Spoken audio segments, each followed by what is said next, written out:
Paul I's Russian name is Pavel I Petrovich, born in the 1st of October 1754 and lived until the 23rd of March 1801, was Emperor of Russia from 1796 until his assassination.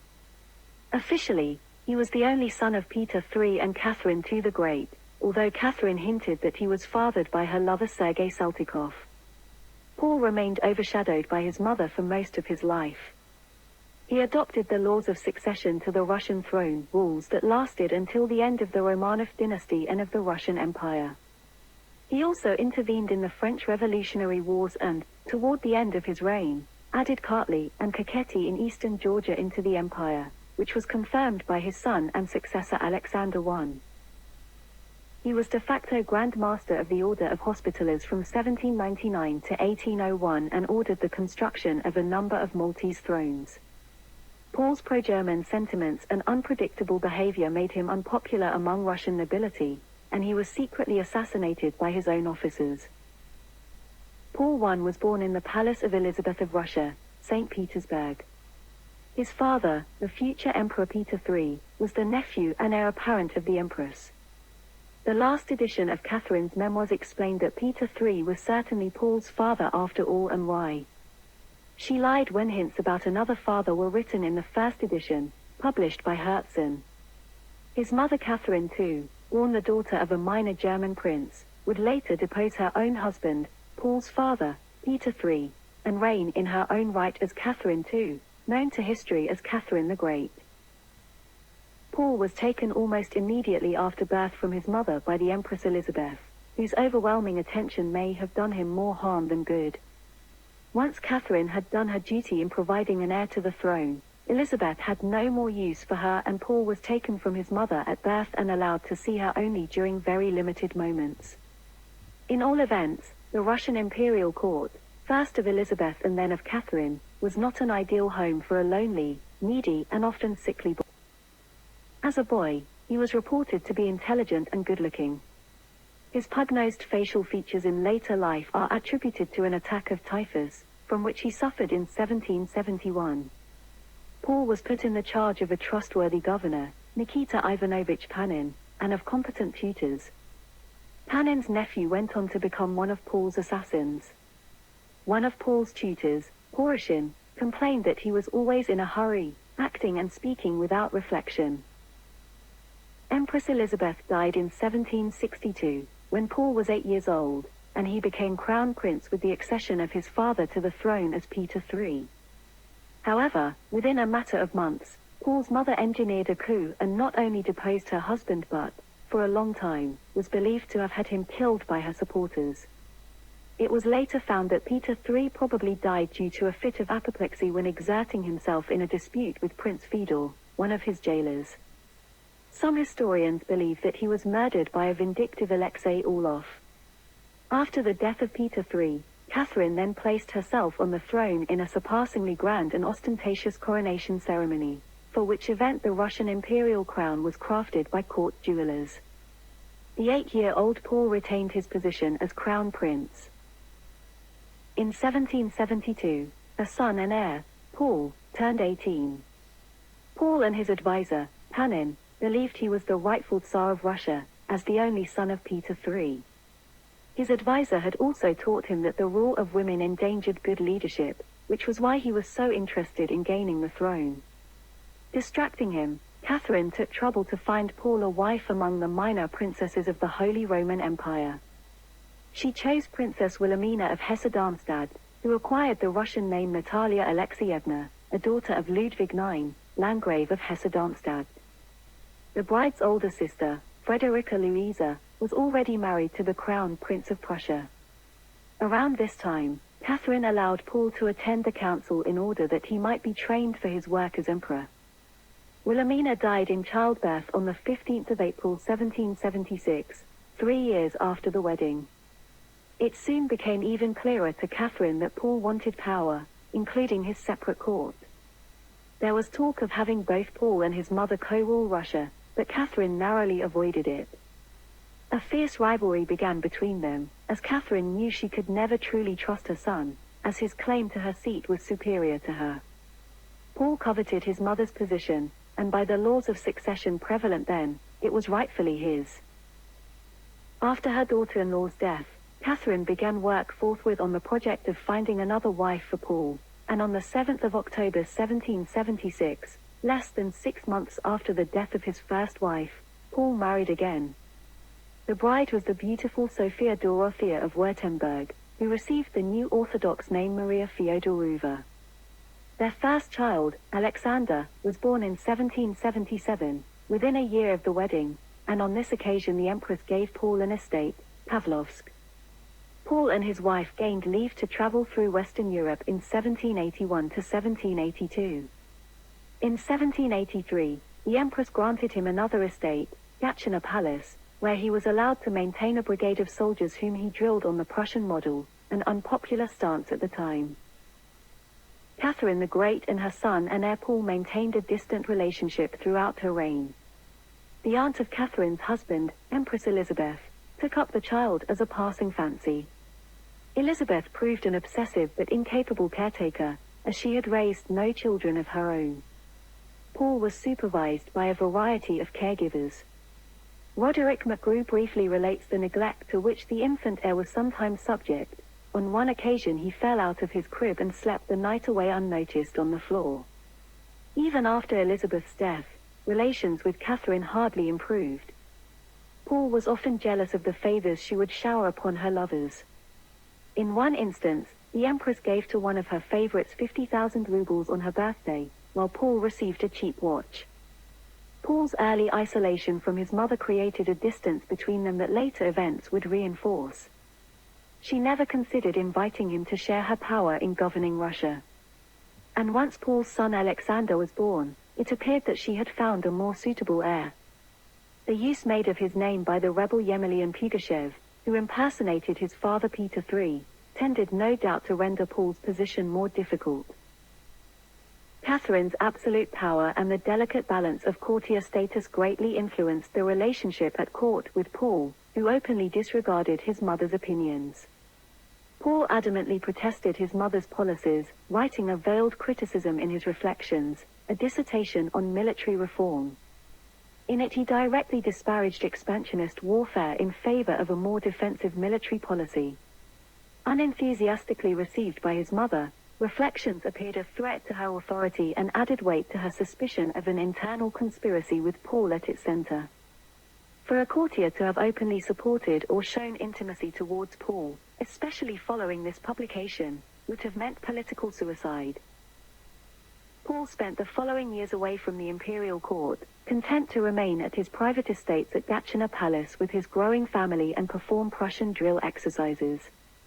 As Catherine grew older, she became less concerned that her son attend court functions. Her attentions focused primarily on the future Emperor Alexander I. It was not until 1787 that Catherine may have in fact decided to exclude her son from succession. After Alexander I and his brother Constantine were born, she had them placed under her charge, just as Elizabeth had done with Paul. That Catherine grew to favor Alexander I as sovereign of Russia rather than Paul is unsurprising. She met secretly with Alexander's tutor de la Hoppe to discuss his pupil's ascension, and attempted to convince Alexander's mother Maria to sign a proposal authorizing her son's legitimacy. Both efforts proved fruitless, and though Alexander agreed to his grandmother's wishes, he remained respectful of his father's position as immediate successor to the Russian throne. Catherine suffered a stroke on the 17th of November 1796, and died without regaining consciousness. Paul's first act as emperor was to inquire about and, if possible, destroy her testament, as he feared it would exclude him from succession and leave the throne to Alexander I. These fears may have contributed to Paul's promulgation of the Pauline laws, which established the strict principle of primogeniture in the House of Romanov, leaving the throne to the next male heir. Paul, as an emperor, also sought to seek revenge for the deposed and disgraced Peter III and for the coup of his mother Catherine II. The army, then poised to attack Persia in accordance with Catherine's last design, was recalled to the capital within 1 month of Paul's accession. Upon his death in 1762, Peter III had been buried without any honors in the Annunciation Church at the Alexander Nevsky Monastery in St. Petersburg. Immediately after the death of Catherine II, Paul ordered the remains of his father, the deposed Peter III, transferred first to the church in the Winter Palace and then to the Peter and Paul Cathedral in St. Petersburg, the burial site of the Romanovs. 60-year-old Count Alexei Orlov, who had played a role in deposing Peter III and possibly also in his death, was made to walk in the funeral cortege, holding the imperial crown as he walked in front of Peter's coffin. Peter III had never been crowned, so at the time of his reburial, Paul I personally performed the ritual of coronation of Peter's remains. Paul responded to the rumor of his illegitimacy by parading his descent from Peter the Great. The inscription on the monument to the first emperor of Russia near the St. Michael's Castle reads in Russian, "To the great-grandfather from the great-grandson." This is an allusion to the Latin Petro Primo Catharina Secunda, the dedication by Catherine on the bronze horsemen of Peter the Great. Emperor Paul was idealistic and capable of great generosity, but he was also mercurial and capable of vindictiveness. In spite of doubts of his legitimacy, he greatly resembled his father, Peter III, and other Romanovs as well, and shared the same character. During the first year of his reign, Paul emphatically reversed many of his mother's policies. Although he accused many of Jacobinism, he allowed Catherine's best-known critic, Radishchev, to return from Siberian exile. Besides Radishchev, he liberated Novikov from Schlüsselburg fortress, and also Tadeusz Kosciuszko, yet after liberation both were confined to their own estates under police supervision. He viewed the Russian nobility as decadent and corrupt, and was determined to transform them into a disciplined, principled, loyal caste resembling a medieval chivalric order. To those few who conformed to his view of a modern-day knight, for example, his favorites Kutuzov, Arakcheyev, and Rostopchin, he granted more serfs during the 5 years of his reign than his mother had presented to her lovers during her 34 years. Those who did not share his chivalric views were dismissed or lost their places at court. 7 field marshals and 333 generals fell into this category. Paul made several idiosyncratic and deeply unpopular attempts to reform the army. Under Catherine's reign, Grigory Potemkin introduced new uniforms that were cheap, comfortable, and practical, and designed in a distinctly Russian style. Paul decided to fulfill his father Peter III's intention of introducing Prussian uniforms. Impractical for active duty, these were deeply unpopular with the men, as was the effort required to maintain them. His love of parades and ceremony was not well liked either. He ordered that watch parades, take place early every morning in the parade ground of the palace, regardless of the weather conditions. He would personally sentence soldiers to be flogged if they made a mistake, and on one occasion ordered a guards regiment to march to Siberia after they became disordered during maneuvers, although he changed his mind after they had walked about 10 miles, 16 kilometers. He attempted to reform the organization of the army in 1796 by introducing the infantry codes, a series of guidelines for the army based largely upon show and glamour. But his greatest commander, Suvorov, completely ignored them, believing them to be worthless.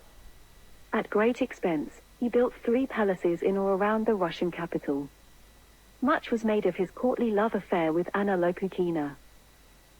Emperor Paul also ordered the bones of Grigory Potemkin, the famed military commander and one of his mother's lovers, dug out of their grave and scattered.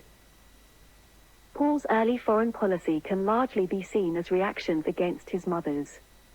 In foreign policy, this meant that he opposed the many expansionary wars she fought and instead preferred to pursue a more peaceful, diplomatic path.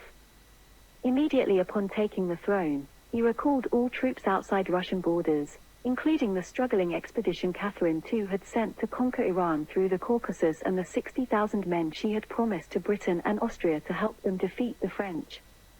Paul hated the French before their revolution, and afterwards, with their republican and anti-religious views, he detested them even more. In addition to this, he knew French expansion hurt Russian interests, but he recalled his mother's troops primarily because he firmly opposed wars of expansion. He also believed that Russia needed substantial governmental and military reforms to avoid an economic collapse and a revolution, before Russia could wage war on foreign soil. Paul offered to mediate between Austria and France through Prussia and pushed Austria to make peace, that the two countries made peace without his assistance, signing the Treaty of Campoformio in October 1797. This treaty, with its affirmation of French control over islands in the Mediterranean and the partitioning of the Republic of Venice, upset Paul, who saw it as creating more instability in the region and displaying France's ambitions in the Mediterranean. In response, he offered asylum to the Prince de Condé and his army, as well as the future Louis XVIII, both of whom had been forced out of Austria by the treaty. By this point, the French Republic had seized Italy, the Netherlands, and Switzerland, establishing republics with constitutions in each, and Paul felt that Russia now needed to play an active role in Europe in order to overthrow what the Republic had created and restore traditional authorities. In this goal he found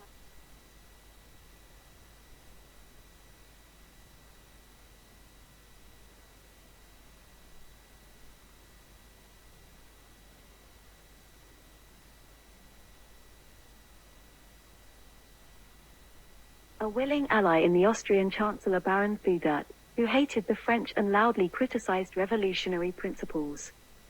Britain and the Ottoman Empire joined Austria and Russia to stop French expansion, free territories under their control and re-establish the old monarchies. The only major power in Europe who did not join Paul in his anti-French campaign was Prussia, whose distrust of Austria and the security they got from their current relationship with France prevented them from joining the coalition. Despite the Prussians' reluctance, Paul decided to move ahead with the war, promising 60,000 men to support Austria in Italy and 45,000 men to help England in North Germany and the Netherlands. Another important factor in Paul's decision to go to war with France was the island of Malta, the home of the Knights Hospitaller. In addition to Malta, the order had priories in the Catholic countries of Europe that held large estates and paid the revenue from them to the order. In 1796, the order approached Paul about the Priory of Poland, which had been in a state of neglect and paid no revenue for 100 years, and was now on Russian land. Paul as a child had read the histories of the order and was impressed by their honor and connection to the old order it represented. He relocated the Priories of Poland to St. Petersburg in January 1797. The Knights responded by making him a protector of the order in August of that same year, an honor he had not expected but, in keeping with his chivalric ideals, he happily accepted. In June 1798, Napoleon seized Malta. This greatly offended Paul. In September, the Priory of St. Petersburg declared that Grand Master Hompesch had betrayed the order by selling Malta to Napoleon. A month later the Priory elected Paul Grand Master on the 24th of November 1798, according to the 1847 edition of the Glossary of Heraldry. This election resulted in the establishment of the Russian tradition of the Knights Hospitaller within the imperial orders of Russia. The election of the sovereign of an Orthodox nation as the head of a Catholic order was controversial, and it was some time before the Holy See or any of the order's other priories approved. This delay created political issues between Paul, who insisted on defending his legitimacy, and the priories' respective countries.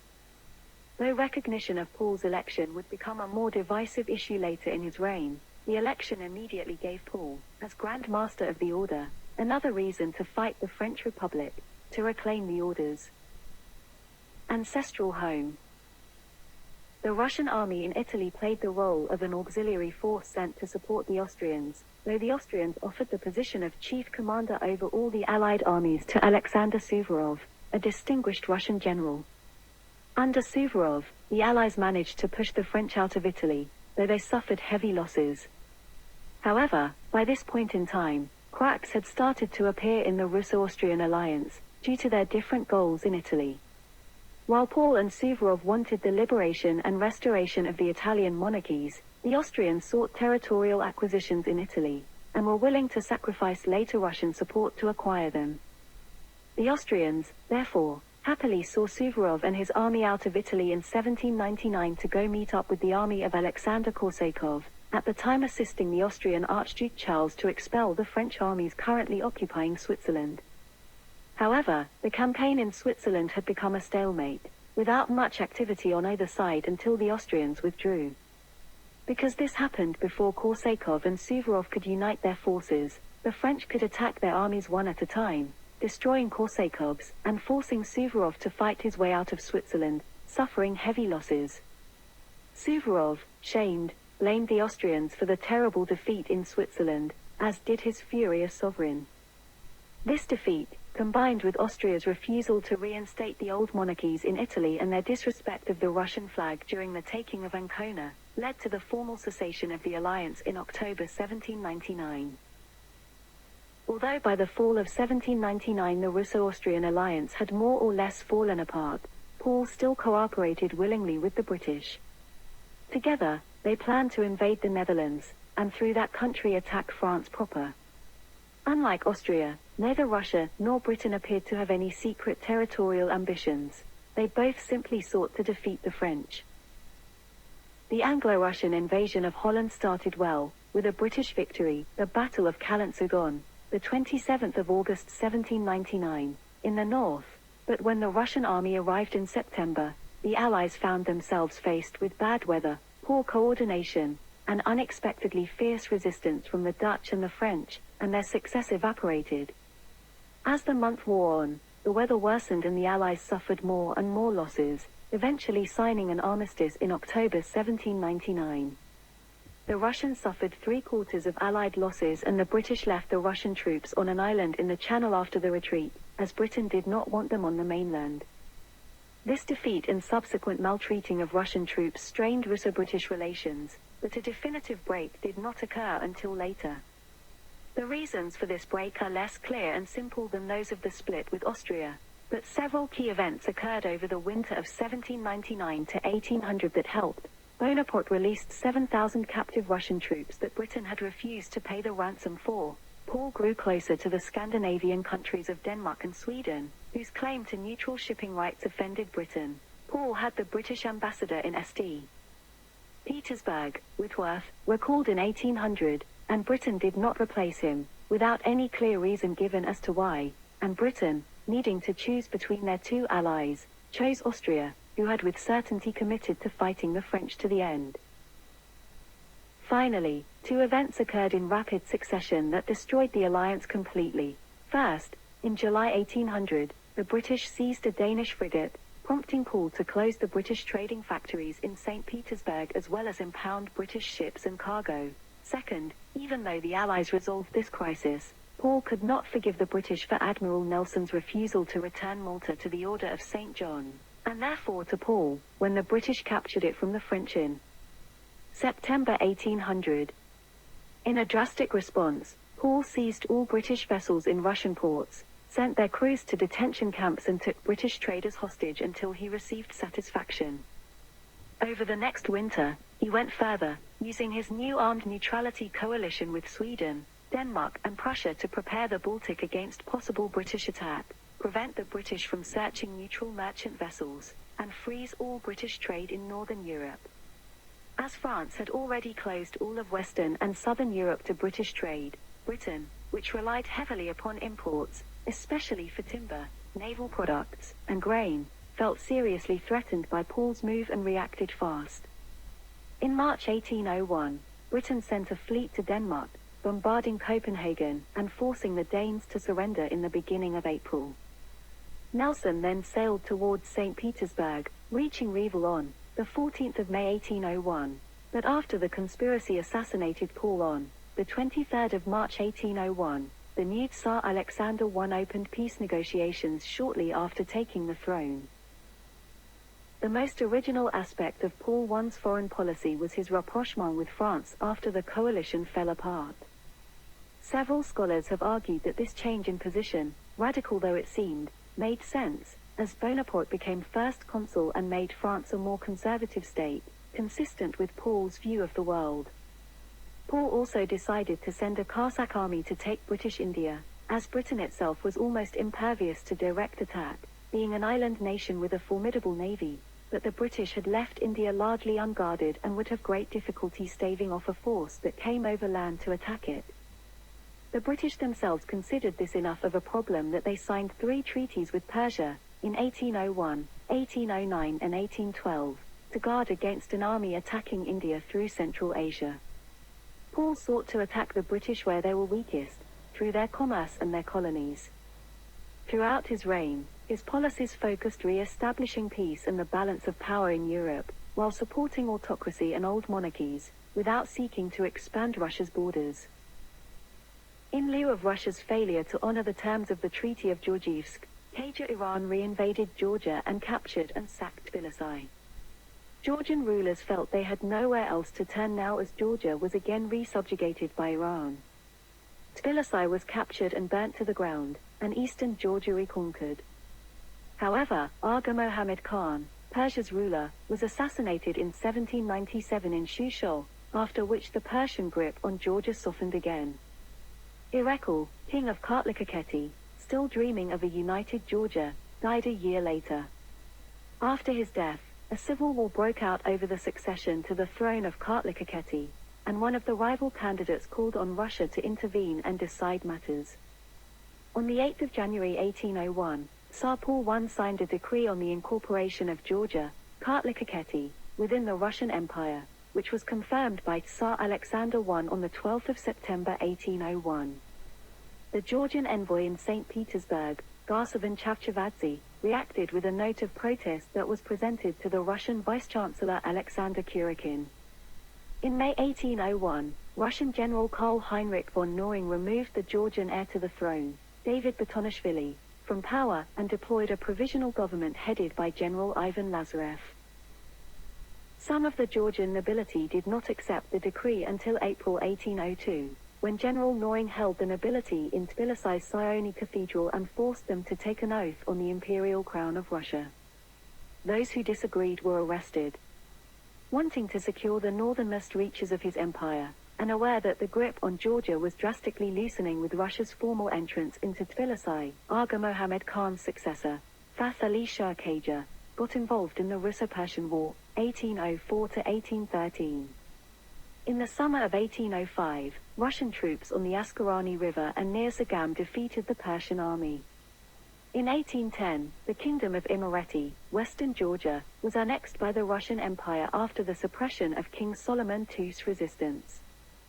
In 1813, Iran was officially forced to cede Georgia to Russia per the Treaty of Gulistan of 1813. This marked the official start of the Russian period in Georgia. Paul's premonitions of assassination were well-founded. His attempts to force the nobility to adopt a code of chivalry alienated many of his trusted advisors. The emperor also discovered outrageous machinations and corruption in the Russian treasury. As he had revoked Catherine's decree allowing corporal punishment of the free classes, and directed reforms that resulted in greater rights for the peasantry and provided for better treatment for serfs on agricultural estates, many of his policies greatly annoyed the nobility and induced his enemies to work out a plan of action. A conspiracy was organized, some months before it was executed, by Counts Peter Ludwig von der Pahlen, Nikita Petrovich Panin, and Admiral de Rebus, with the alleged support of the British ambassador in St. Petersburg, Charles Whitworth. The death of de Rebus in December 1800 delayed the assassination, but, on the night of the 23rd March 1801, a band of dismissed officers murdered Paul at the age of 46 at the newly completed palace of St. Michael's Castle. The assassins included General Bennigsen, a Hanoverian in the Russian service, and General Yushvil, a Georgian. They charged into Paul's bedroom, flushed with drink after dining together, and found the emperor hiding behind some drapes in the corner. The conspirators pulled him out, forced him to the table, and tried to compel him to sign his abdication. Paul offered some resistance, and Nikolai Zubov struck him with a sword, after which the assassins strangled and trampled him to death. Paul's successor on the Russian throne, his 23-year-old son Alexander I, was actually in the palace at the time of the killing.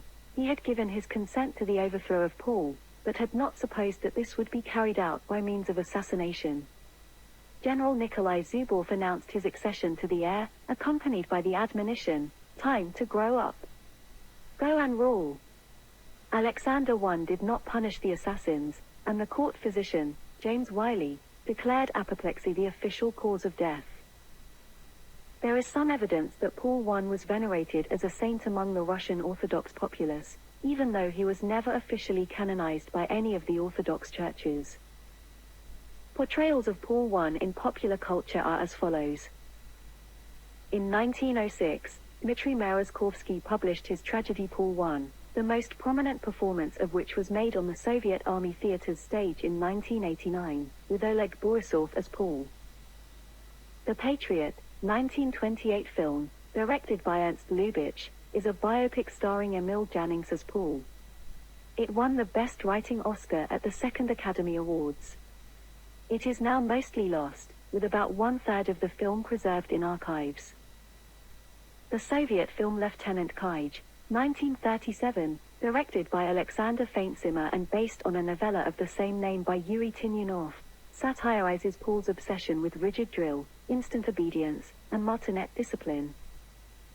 In Sartre's novel Nausea, 1938, Marquis de Rolbon, a fictional character being studied by the protagonist Antoine Roquentin, is implicit in Paul I's assassination. The Soviet experimental film Asa, 1987, has a subplot revolving around Paul's murder. Paul is portrayed by Dmitry Dolonin. Paul, 2003, is a film about Paul's rule produced by Lenfilm, directed by Vitaly Melnikov, and starring Viktor Sukhorukov as Paul and Oleg Yankovsky as Count Parlin, who headed the conspiracy against him. The film portrays Paul more compassionately than the long-existing stories about him. The movie won the Michael Taraverdiev Prize for Best Music to a Film at the Open Russian Film Festival Pinatova, in 2003. The young Paul appears in the 2014 Russia 1 television series Ekaterina. The young Paul is portrayed by Joseph Quinn in the 2019 HBO miniseries Catherine the Great. Paul's letters to his first mother-in-law, Countess Palatine Caroline of Zweibrücken, together with letters from his first wife to her mother, are preserved in the Hessian State Archive in Darmstadt, Germany. In addition, Paul's letters to his first father-in-law, Louis IX, Landgrave of Hesse-Darmstadt, together with letters from his first wife to her father, are also preserved in the Hessian State Archive in Darmstadt. Paul's correspondence with his brother-in-law, King Frederick I of Württemberg, Maria Fyodorovna's brother, written between 1776 and 1801, is preserved in the State Archive of Stuttgart, Germany. Paul's correspondence with his parents-in-law, Frederick II Eugene, Duke of Württemberg, and Friedrich of Brandenburg-Schwedt, written between 1776 and 1797, is also preserved in the State Archive of Stuttgart. Paul and Sophie had 10 children, 8 survived to adulthood, and from whom can be traced 19 grandchildren. They were Alexander I, born 1777 and died 1825, the heir and emperor of Russia who married Louise Auguste, Princess of Baden, Elizabeth Alexeyevna, 1779 to 1826, and had 2 daughters, both died in childhood.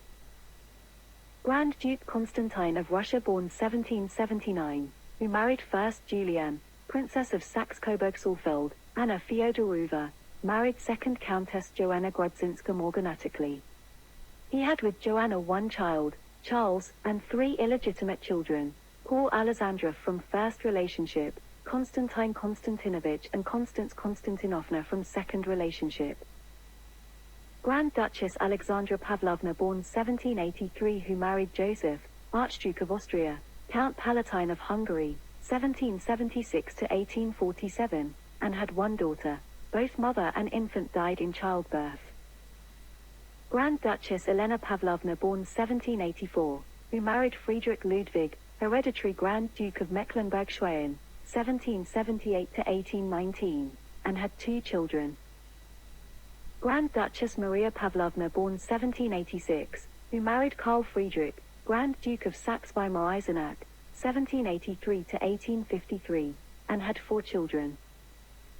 Grand Duchess Catherine Pavlovna born 1788, who married George, Duke of Oldenburg, 1784 to 1812, had 2 sons, and married Wilhelm I, King of Württemberg, 1781 to 1864, and had 2 daughters. Grand Duchess Olga Pavlovna born 1792, who died 1795 aged 2 years, 6 months from complications of a tooth abscess. Grand Duchess Anna Pavlovna born 1795 who married Willem II, King of the Netherlands, 1792 to 1849, and had 5 children. Nicholas I, born 1796 and died 1855, the future Emperor of Russia succeeding Alexander his eldest brother, who married Charlotte, Princess of Prussia, Alexandra Fyodorova, 1798 to 1860, and had 10 children. Grand Duke Michael Pavlovich, born 1798, who married Charlotte, Princess of Württemberg, Elena Pavlovna, 1807 to 1873, and had 5 children. Paul I's mistresses and illegitimate children were Sophia Rozumowskaya, 1746 to 1803, lady-in-waiting of Catherine the Great. Semyon Afanasievich Veliky, 1772 to 1794, became a naval officer and died in shipwreck. Marfa Yuraeva, 1760 to 1828, the spouse of Alexei Varka. Marfa Pavlovna Muzina Yuraeva, 1801 to 1803, who died prematurely.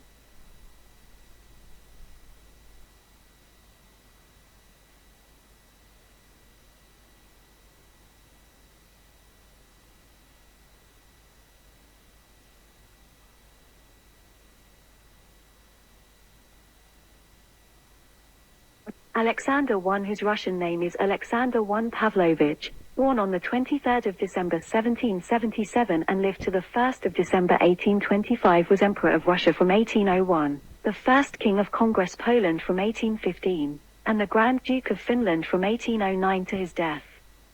He was the eldest son of Emperor Paul I and Sophie Dorothea of Württemberg.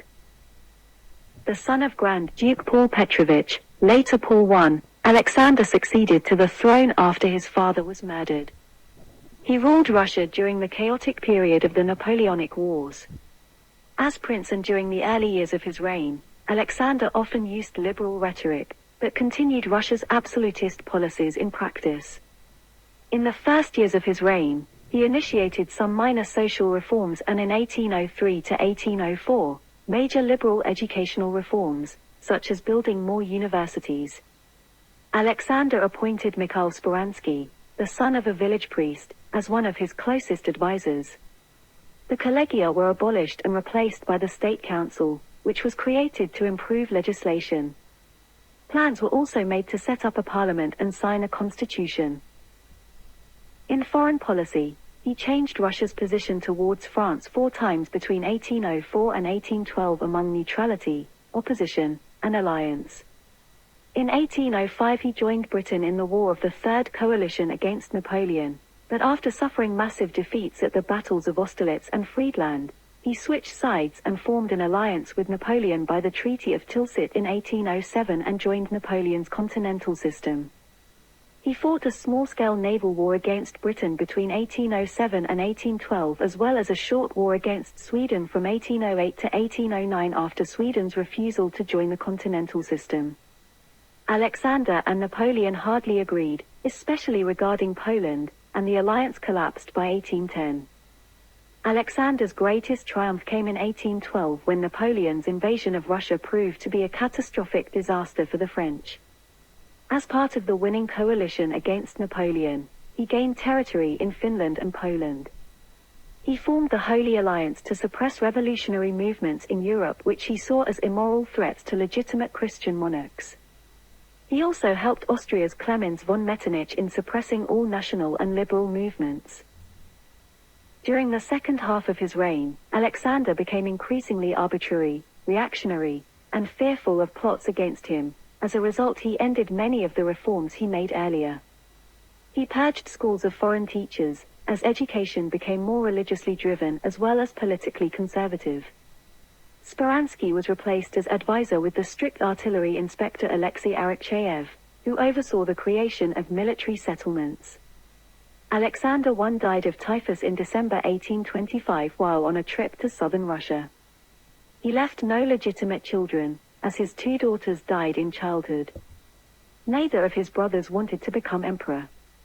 After a period of great confusion, that presaged the failed Decembrist revolt of liberal army officers in the weeks after his death, he was succeeded by his younger brother, Nicholas I.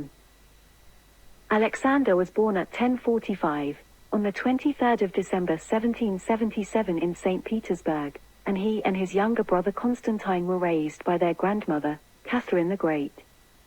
He was baptized on the 31st of December in Grand Church of the Winter Palace by mitred Archpriest Ioan Ioanovich Pamphilov, confessor of Empress Catherine II. His godmother was Catherine the Great and his godfathers were Joseph II, Holy Roman Emperor, and Frederick the Great. He was named after St. Petersburg patron Saint Alexander Nevsky. Some sources allege that she planned to remove her son, Alexander's father Paul I, from the succession altogether. From the free-thinking atmosphere of the court of Catherine and his Swiss tutor, Frederick César de la Hogue, he imbibed the principles of Rousseau's Gospel of Humanity. But from his military governor, Nikolai Saltykov, he imbibed the traditions of Russian autocracy. Andrei Afanasievich Samborsky, whom his grandmother chose for his religious instruction, was an atypical, unbearded Orthodox priest. Samborsky had long lived in England and taught Alexander I and Constantine excellent English, very uncommon for potential Russian autocrats at the time. On the 9th of October 1793, when Alexander was still 15 years old, he married 14-year-old Princess Louise of Baden, who took the name Elizabeth Alexeyevna. His grandmother, Catherine the Great, was the one who presided over his marriage to the young princess. Until his grandmother's death, he was constantly walking the line of allegiance between his grandmother and his father Paul I.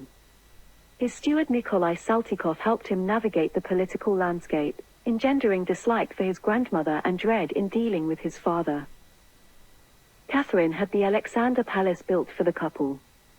This did nothing to help his relationship with her, as Catherine would go out of her way to amuse them with dancing and parties, which annoyed his wife. Living at the palace also put pressure on him to perform as a husband, though he felt only a brother's love for the Grand Duchess. He began to sympathize more with his father, as he saw visiting his father's fiefdom at Gatchina as a relief from the ostentatious court of the Empress. There, they wore simple Prussian military uniforms, instead of the gaudy clothing popular at the French court they had to wear when visiting Catherine. Even so, visiting the Tsarevic did not come without a bit of travail. Paul liked to have his guests perform military drills, which he also pushed upon his sons Alexander and Constantine. He was also prone to fits of temper, and he often went into fits of rage when events did not go his way. Catherine's death in November 1796, before she could appoint Alexander I as her successor, brought his father, Paul I, to the throne. Alexander disliked him as emperor even more than he did his grandmother. He wrote that Russia had become a plaything for the insane and that absolute power disrupts everything.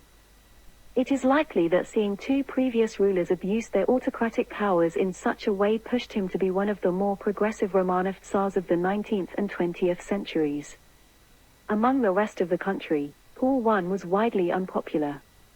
He accused his wife of conspiring to become another Catherine and seize power from him as his mother did from his father. He also suspected Alexander I of conspiring against him, despite his son's earlier refusal to seize power from Paul. Alexander became Emperor of Russia when his father was assassinated the 23rd of March 1801. Alexander, then 23 years old, was in the palace at the moment of the assassination, and his accession to the throne was announced by General Nicholas Zubov, one of the assassins.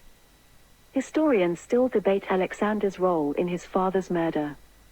The most common theory is that he was let into the conspirators' secret and was willing to take the throne but insisted that his father should not be killed. Becoming emperor through a crime that cost his father's life would give Alexander a strong sense of remorse and shame. Alexander I succeeded to the throne on the 23rd of March 1801 and was crowned in the Kremlin on the 15th of September of that year around the age of 24. The Orthodox Church initially exercised little influence on Alexander's life. The young emperor was determined to reform the inefficient, highly centralized systems of government that Russia relied upon.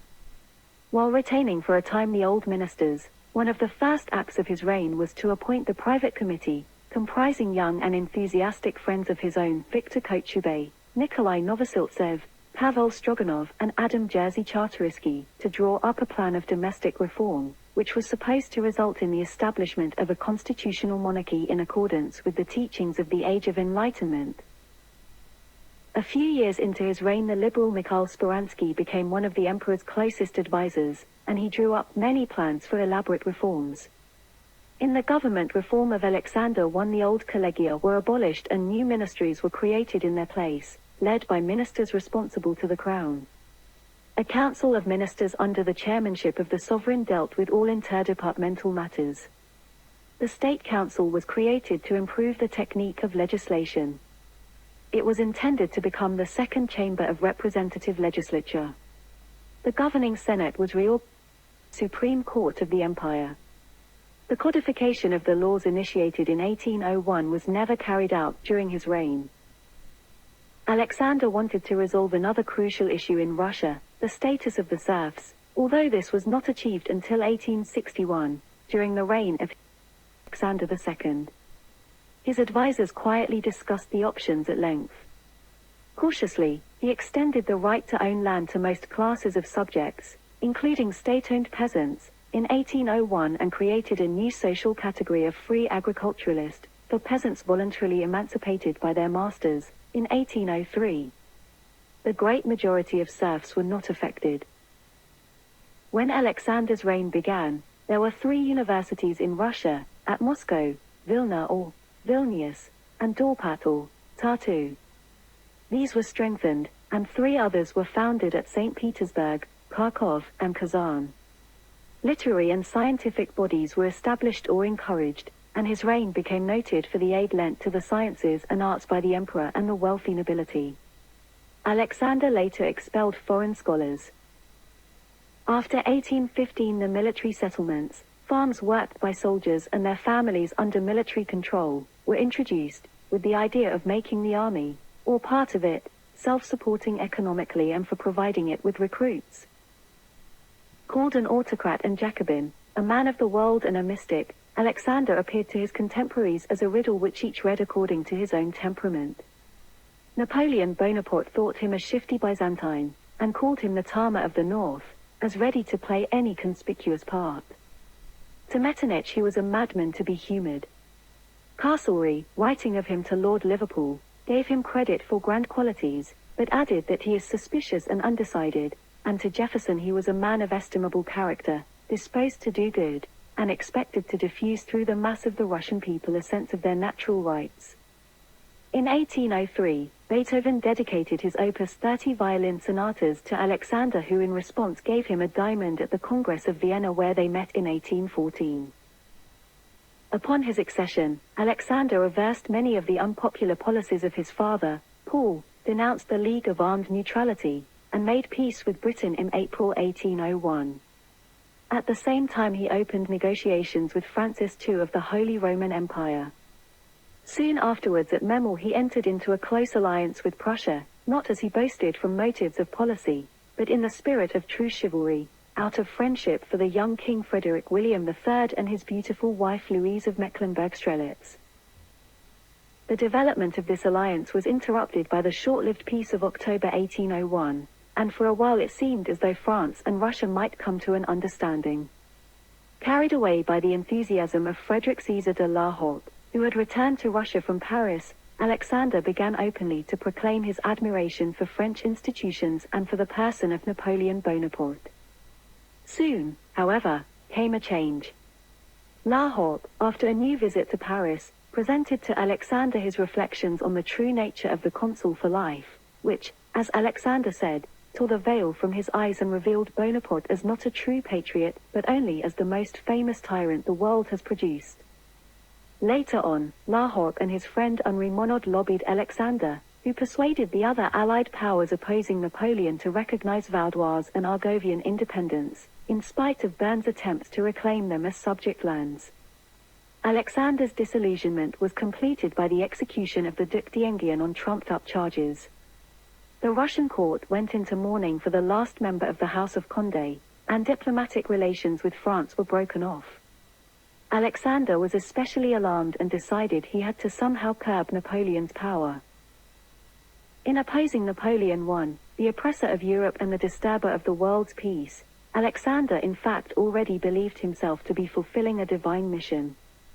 In his instructions to Nikolai Novosiltsov, his special envoy in London, The emperor elaborated the motives of his policy in language that appealed little to the Prime Minister, William Pitt the Younger. Yet the document is of great interest, as it formulates for the first time in an official dispatch the ideals of international policy that were to play a conspicuous part in world affairs at the close of the revolutionary epoch. Alexander argued that the outcome of the war was not only to be the liberation of France, but the universal triumph of the sacred rights of humanity.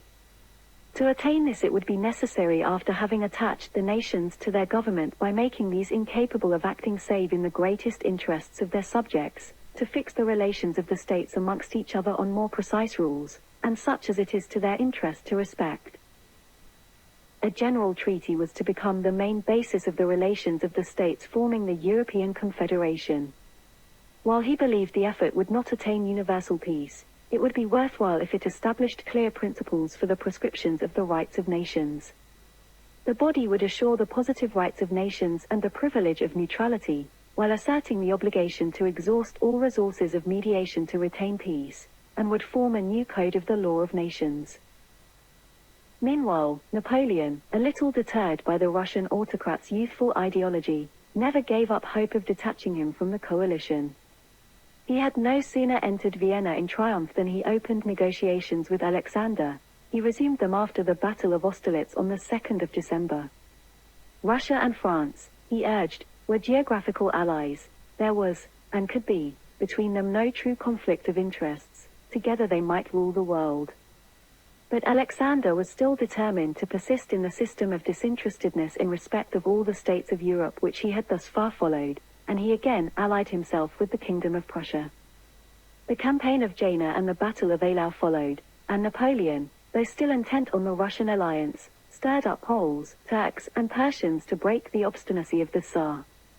A party too in Russia itself, headed by the Tsar's brother Constantine Pavlovich, was clamorous for peace, but Alexander, after a vain attempt to form a new coalition, summoned the Russian nation to a holy war against Napoleon as the enemy of the Orthodox faith.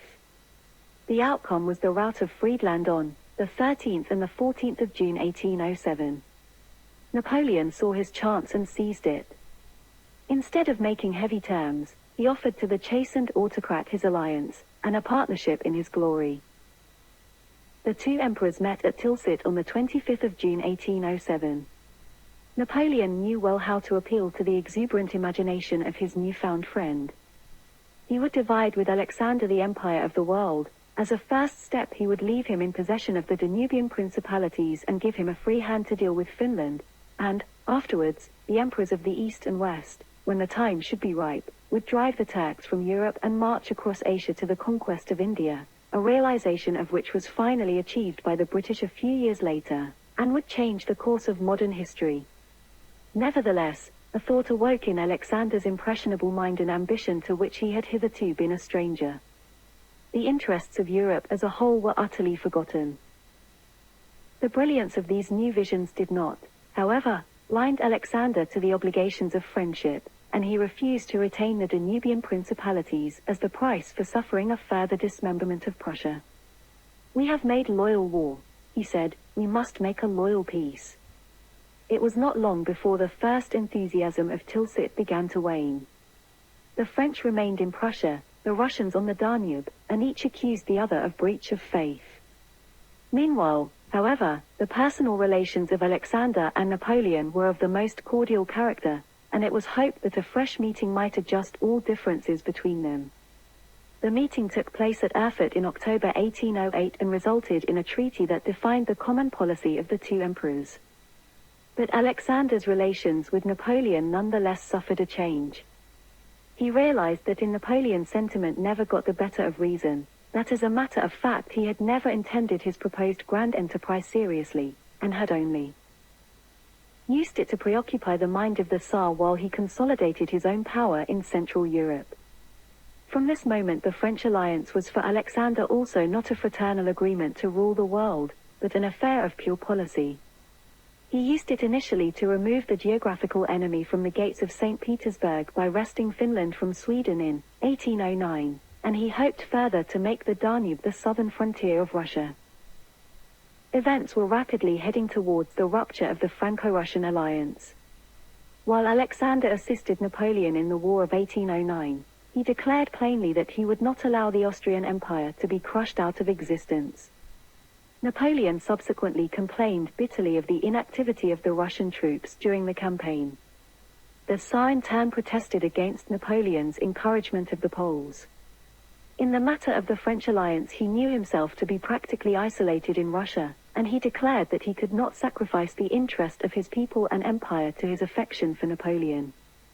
"I don't want anything for myself," he said to the French ambassador, "therefore the world is not large enough to come to an understanding on the affairs of Poland, if it is a question of its restoration." Alexander complained that the Treaty of Vienna, which added largely to the Duchy of Warsaw, had ill-requited him for his loyalty, and he was only mollified for the time being by Napoleon's public declaration that he had no intention of restoring Poland, and by a convention, signed on the 4th of January 1810, but not ratified, abolishing the Polish name and orders of chivalry. But if Alexander suspected Napoleon's intentions, Napoleon was no less suspicious of Alexander.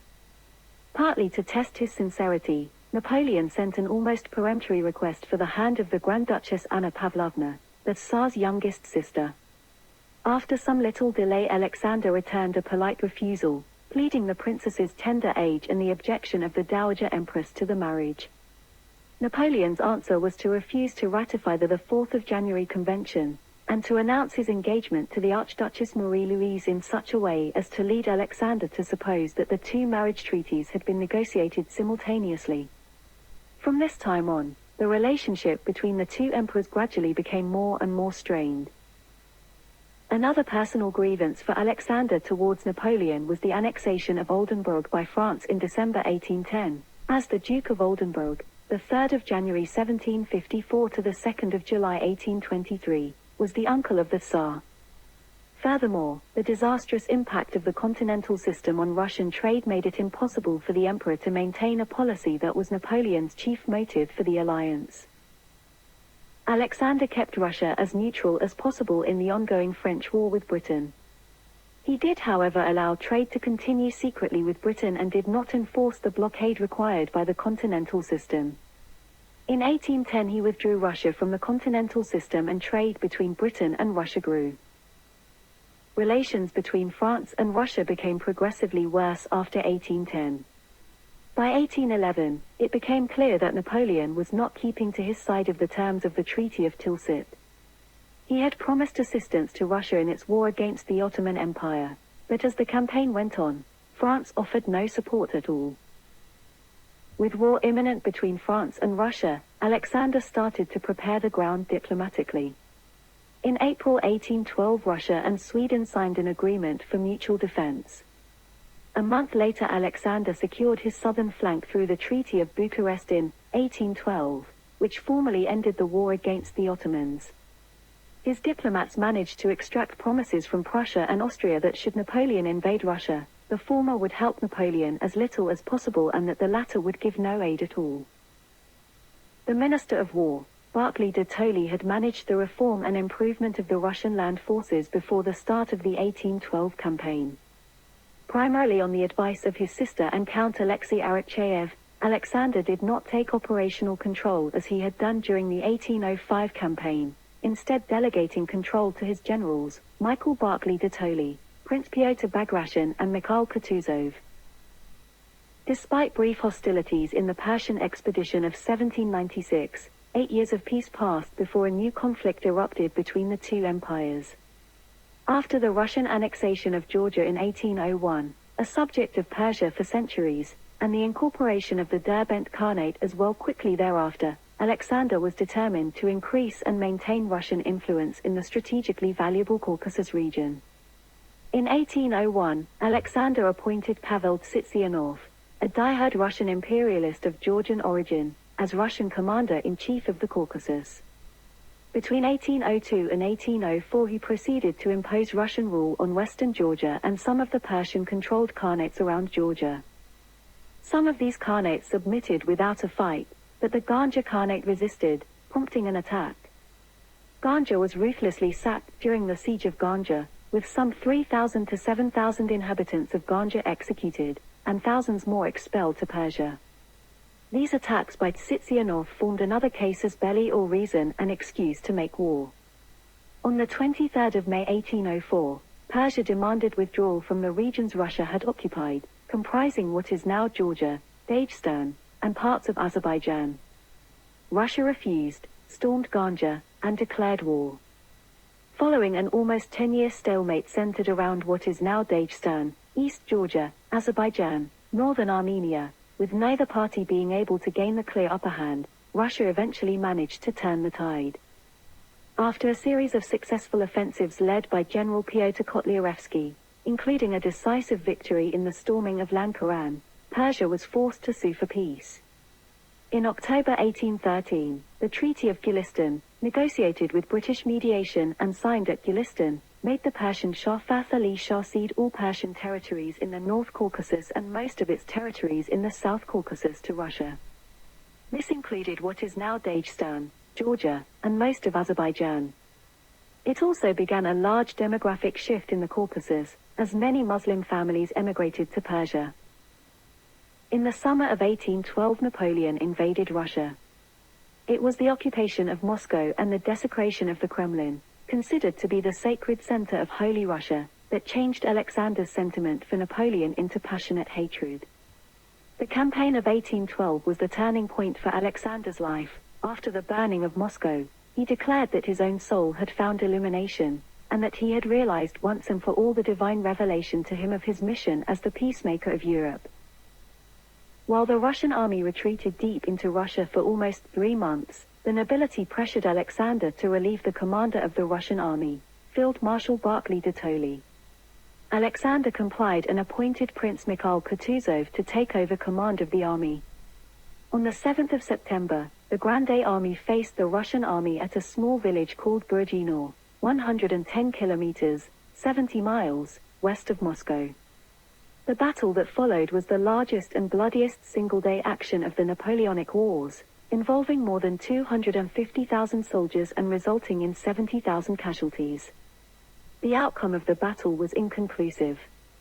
The Russian army, undefeated in spite of heavy losses, was able to withdraw the following day, leaving the French without the decisive victory Napoleon sought. A week later Napoleon entered Moscow, but there was no delegation to meet the emperor. The Russians had evacuated the city, and the city's governor, Count Fyodor Rostopchin, ordered several strategic points in Moscow to be set ablaze. The loss of Moscow did not compel Alexander to sue for peace. After staying in the city for a month, Napoleon moved his army out southwest toward Kaluga, where Kutuzov was encamped with the Russian army. The French advance toward Kaluga was checked by the Russian army, and Napoleon was forced to retreat to the areas already devastated by the invasion. In the weeks that followed, the Grande Army starved and suffered from the onset of the Russian winter. Lack of food and fodder for the horses and persistent attacks upon isolated troops from Russian peasants and Cossacks led to great losses. When the remnants of the French army eventually crossed the Berezina River in November, only 27,000 soldiers remained. The Grande Army had lost some 380,000 men dead and 100,000 captured. Following the crossing of the Berezina, Napoleon left the army and returned to Paris to protect his position as emperor and to raise more forces to resist the advancing Russians. The campaign ended on the 14th of December 1812, with the last French troops finally leaving Russian soil. The campaign was a turning point in the Napoleonic Wars. Napoleon's reputation was severely shaken, and French hegemony in Europe was weakened. The Grande Army, made up of French and Allied forces, was reduced to a fraction of its initial strength. These events triggered a major shift in European politics. France's ally Prussia, soon followed by Austria, broke their imposed alliance with Napoleon and switched sides, triggering the War of the Sixth Coalition. With the Russian army following up victory over Napoleon in 1812, the Sixth Coalition was formed with Russia, Austria, Prussia, Great Britain, Sweden, Spain, and other nations.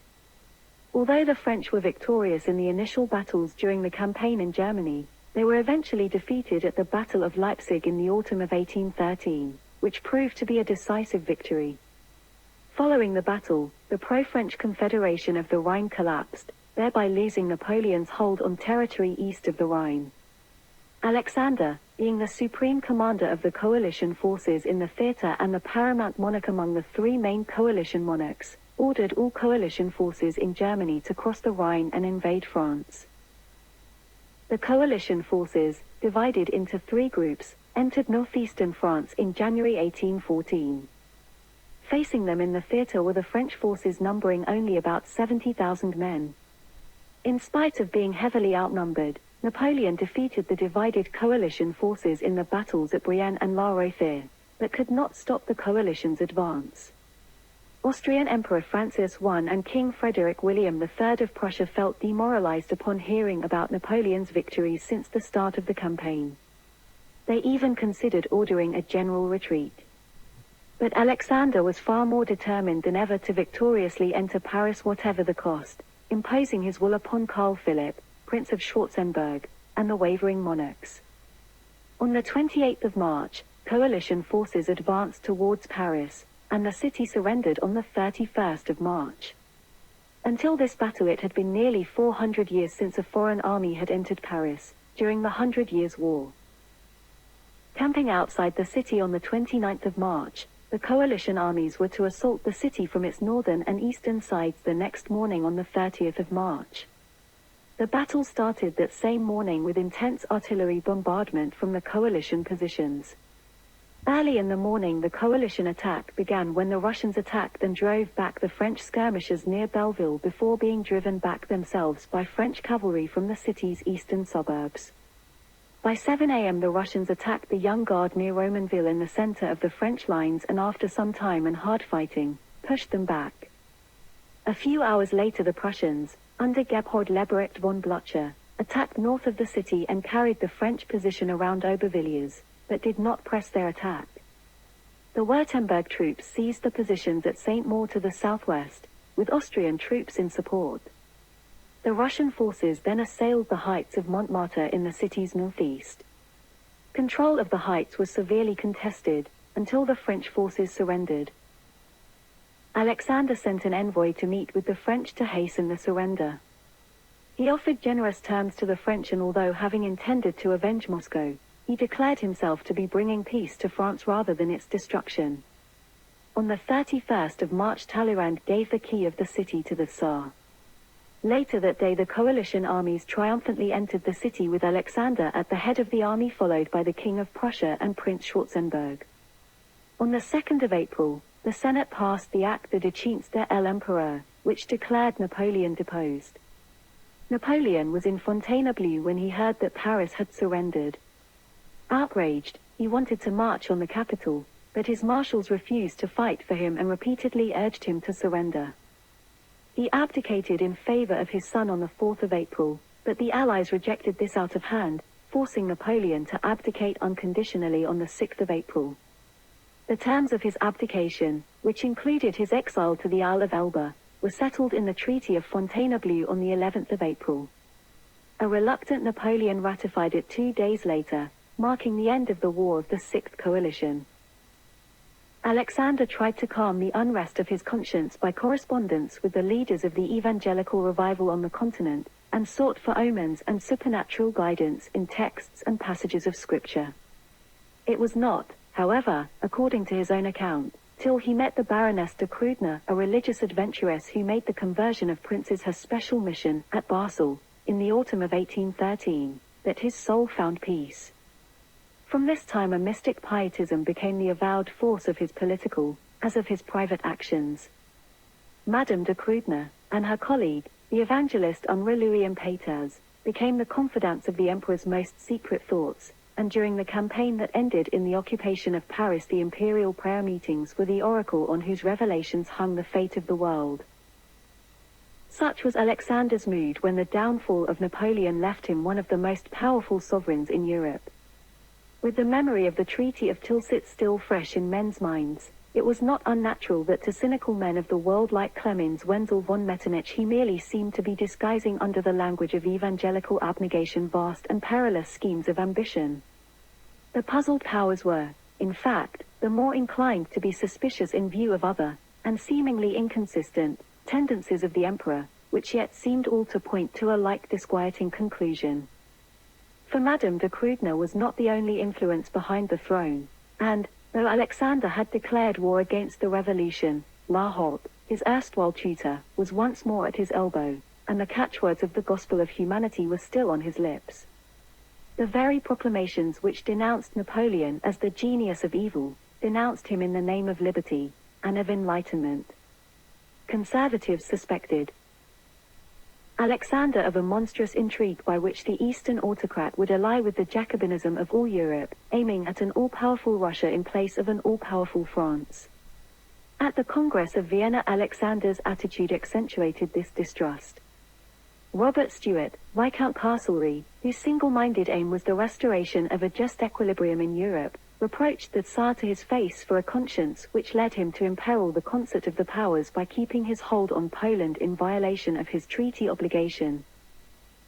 Once a supporter of limited liberalism, as seen in his approval of the Constitution of the Kingdom of Poland in 1815, from the end of the year 1818 Alexander's views began to change. A revolutionary conspiracy among the officers of the Guard, and a foolish plot to kidnap him on his way to the Congress of Aix-la-Chapelle, are said to have shaken his liberal beliefs. At Aix he came for the first time into intimate contact with Metternich. From this time dates the ascendancy of Metternich over the mind of the Russian emperor and in the councils of Europe. It was, however, no case of sudden conversion.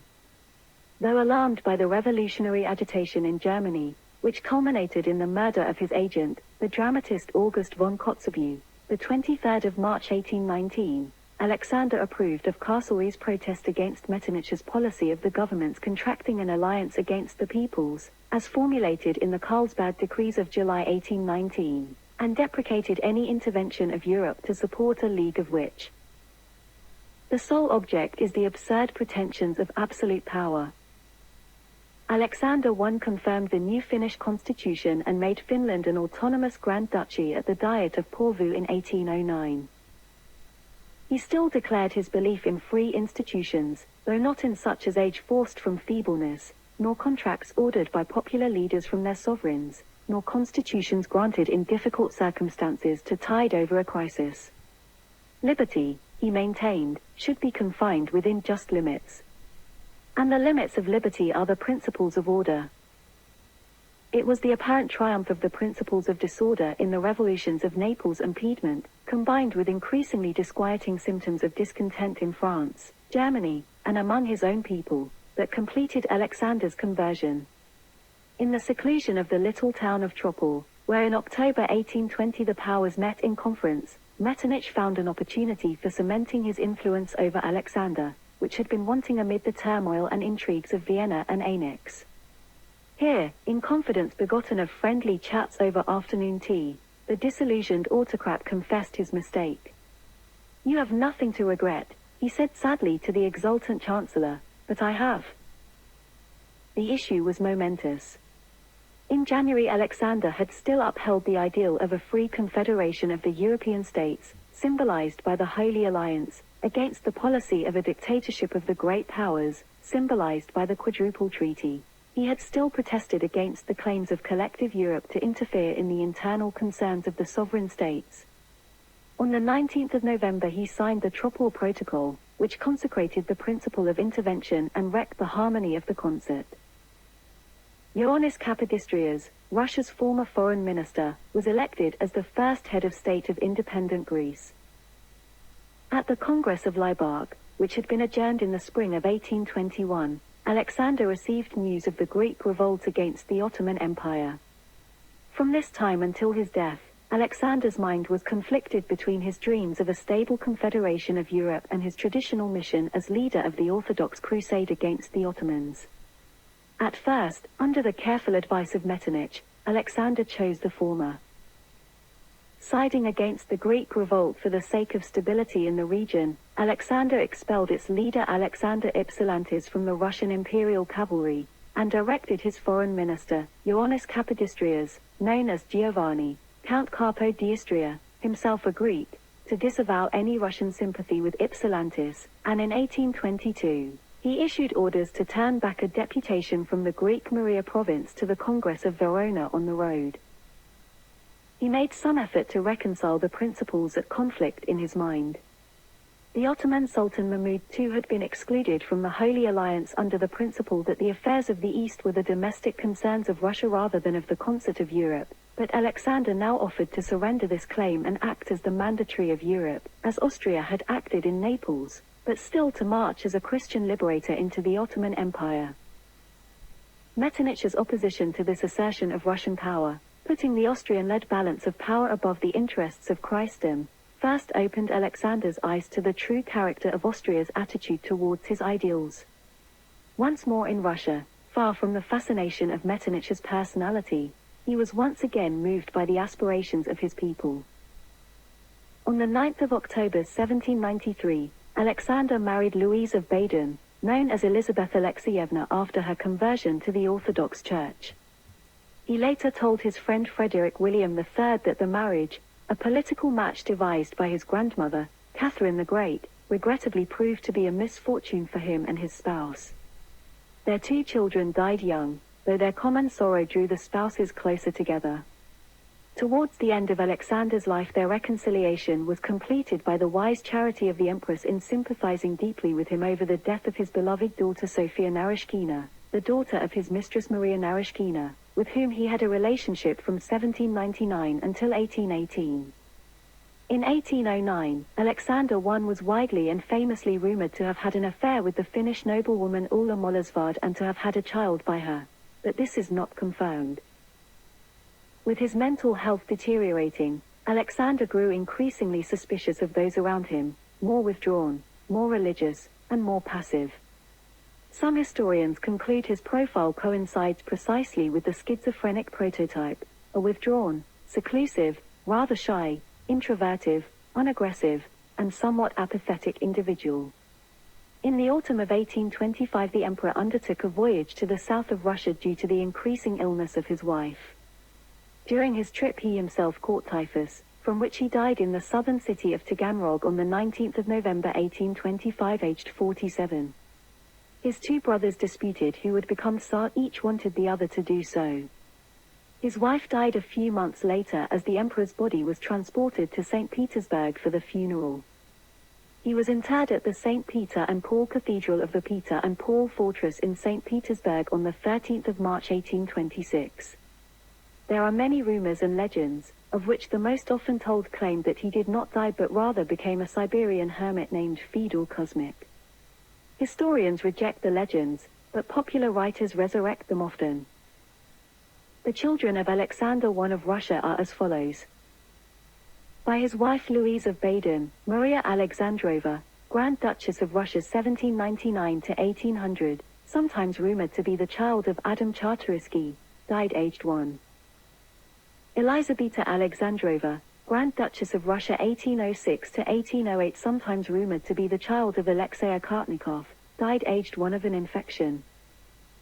By Maria Narishkin, Zenaida Narishkina 1807 to 1810, died aged 4. Sophia Narishkin, 1805 to 1824, died aged 18, unmarried. Emmanuel Narishkin 1813 to 1901, married Catherine Novosiltsev, no issue. By Sofia Sergeyevna Vevolozhskaya, Nikolai Yevgenyevich Lukash, 1796 to 1868, married Princess Alexandra and had issue. Secondly, he married Princess Alexandra Mikhailovna Sharkovskaya and had issue. Alexander's letters to his grandfather, Frederick II Eugene, Duke of Württemberg, together with letters from his siblings, written between 1795 and 1797, are preserved in the State Archive of Stuttgart, Germany. Alexander I received the following orders and many decorations from various nations of Europe.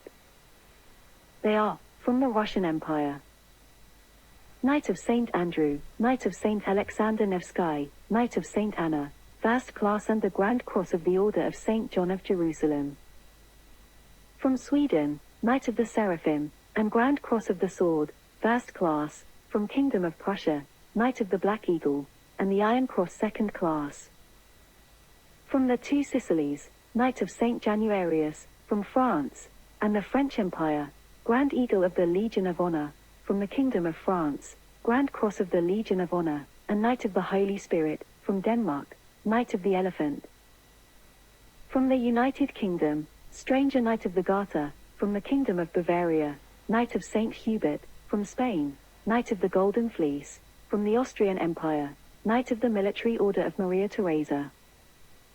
From the Netherlands, Grand Cross of the Military William Order, from the Kingdom of Sardinia, Knight of the Annunciation. From the Kingdom of Portugal, Grand Cross of the Sash of the Three Orders, and from Saxe-Weimar-Eisenach, Grand Cross of the White Falcon.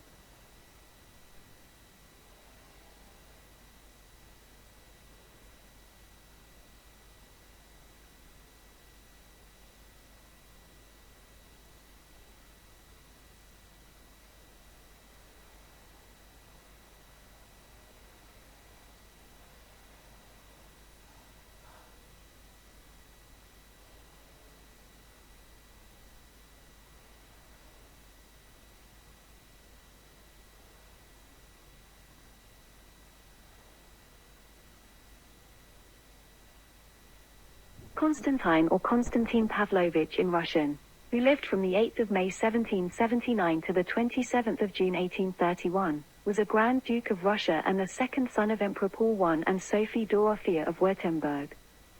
He was the heir presumptive for most of his elder brother Alexander I's reign, but had secretly renounced his claim to the throne in 1823.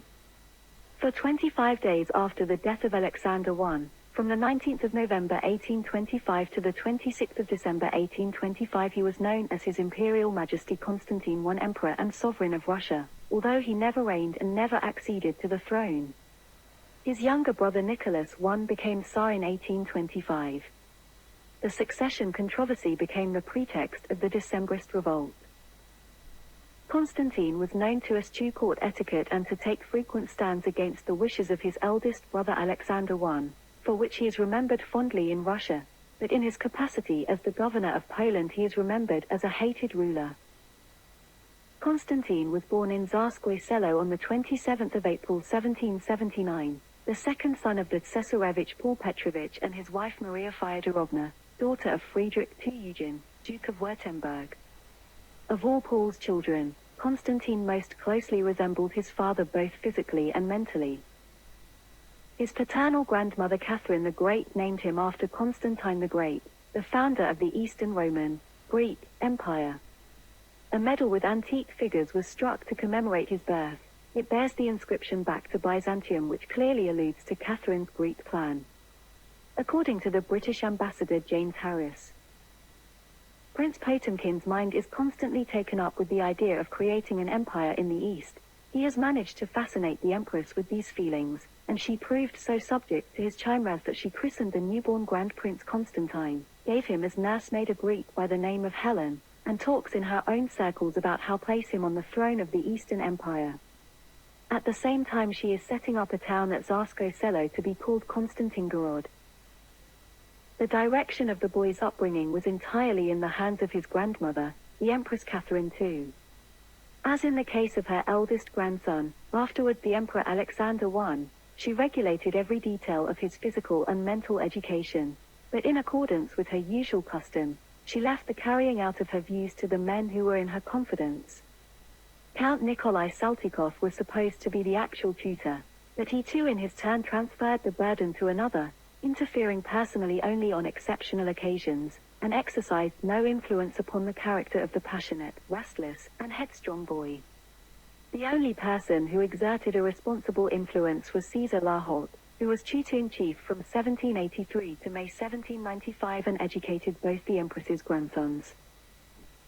Catherine the Great arranged Constantine's marriage as she had Alexander's, Julian of Saxe-Coburg-Saalfeld, age 14, and Constantine, age 16, were married on the 26th of February 1796. As Caroline Bauer recorded in her memoirs, the brutal Constantine treated his consort like a slave. So far did he forget all good manners and decency that, in the presence of his rough officers, he made demands on her, as his property, which will hardly bear being hinted of. Due to his violent treatment and suffering health problems as a result, Julian separated from Constantine in 1799. She eventually settled in Switzerland. An attempt by Constantine in 1814 to convince her to return broke down in the face of her firm opposition. During this time, Constantine's first campaign took place under the leadership of Suvorov. The Battle of Basignano was lost by Constantine's fault, but at Novi he distinguished himself by personal bravery, so that the Emperor Paul I bestowed on him the title of Tsarevich, which according to the fundamental law of the constitution belonged only to the heir to the throne. Though it cannot be proved that this action of the Tsar denoted any far-reaching plan, it yet shows that Paul already distrusted the Grand Duke Alexander I. Constantine never tried to secure the throne. After his father's death in 1801, he led a disorderly bachelor life. He abstained from politics, but remained faithful to his military inclinations, without manifesting anything more than a preference for the externalities of the service. In command of the Imperial Guards during the campaign of 1805, he had a share of the responsibility for the Russian defeat at the Battle of Austerlitz, while in 1807 neither his skill nor his fortune in war showed any improvement. After the Peace of Tilsit he became an ardent admirer of Napoleon and an upholder of the Russo-French alliance. He therefore lost the confidence of his brother Alexander I. To the latter, the French alliance was merely a means to an end. This view was not held by Constantine. Even in 1812, after the fall of Moscow, he pressed for a speedy conclusion of peace with Napoleon, and, like Field Marshal Kutuzov, he too opposed the policy which carried the war across the Russian frontier to victorious conclusion upon French soil. His personal behavior towards both his own men and French prisoners was eccentric and cruel.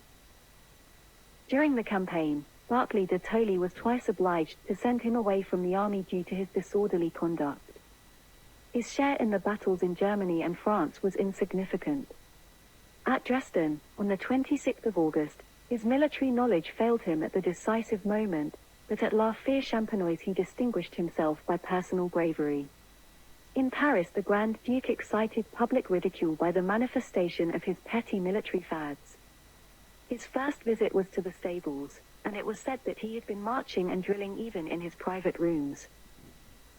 Constantine's importance in political history dates from when his brother, Tsar Alexander I, installed him in Congress Poland as de facto viceroy. However, he was not the official viceroy, namestnik of the Kingdom of Poland, with the task of the militarization and discipline of Poland. In Congress Poland, he received the post of Commander-in-Chief of the forces of the kingdom, to which was added in 1819 the command of the Lithuanian troops and of those of the Russian provinces that had belonged to the Polish-Lithuanian Commonwealth, so-called Western Krai. Alexander's policies were liberal by the standards of Restoration Europe. Classical liberals lapped up the freedoms of education, scholarship, and economic development, but key deficiencies in Poland's autonomy like lack of control over the budget, military, and trade left them hungry for more. The Kalis opposition, led by the brothers Bonaventura and Wincentini Majowski, pressed for reforms including more independence for the judiciary. Alexander I, calling their actions an abuse of liberty, suspended the Polish parliament or the Sejm for 5 years and authorized Constantine to maintain order in the kingdom by any means necessary. Constantine, attempting to execute his brother's mandate to silence dissent, strengthened the secret police or the Ochrana and suppressed the Polish patriotic movements, leading to further popular discontent. Constantine also harassed the liberal opposition, replaced Poles with Russians on important posts in local administration and the army, and often insulted and assaulted his subordinates, which led to conflicts in the officer corps. The Sejm, until then mostly dominated by supporters of the personal union with Russia, saw his actions as disobedience of the very constitution of which he felt personally proud. That also led to him being mocked, which he did not help by sending his adjutants with threats to those guilty of it like Wyrodiana Fisarowa. Nevertheless, Constantine was an ardent supporter of Polish musicians, such as Maria Agata Szymanowska and Frederick Chopin. After 19 years of separation, the marriage of Constantine and Julian was formally annulled on the 20th of March 1820. 2 months later, on the 27th of May, Constantine married the Polish Countess Joanna Grodzinska, who was given the title of Her Serenity Princess of Lowicz. Connected with that, he renounced any claim to the Russian succession, which was formally completed in 1822. After the marriage, he became increasingly attached to his new home of Poland. When Alexander I died on the 1st of December 1825, Grand Duke Nicholas I had Constantine proclaimed emperor in St. Petersburg. In Warsaw, meanwhile, Constantine abdicated the throne. When that became public knowledge, the Northern Society scrambled in secret meetings to convince regimental leaders not to swear allegiance to Nicholas. The efforts would culminate in the Decembrist revolt. Under Nicholas I, Constantine maintained his position in Poland.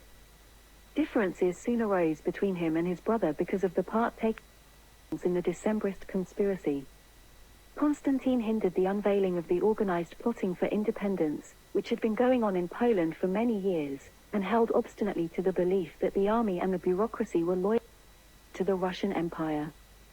The Eastern policy of the Tsar and the Turkish War in 1828 to 1829 caused a fresh breach between them. The opposition of Constantine made the Polish army take no part in the war. An assassination attempt was made on the life of Grand Duke Constantine, which precipitated the November 1830 insurrection in Warsaw called the November Uprising. After the attempt on Constantine's life, a secret court was set up to prosecute those who were responsible.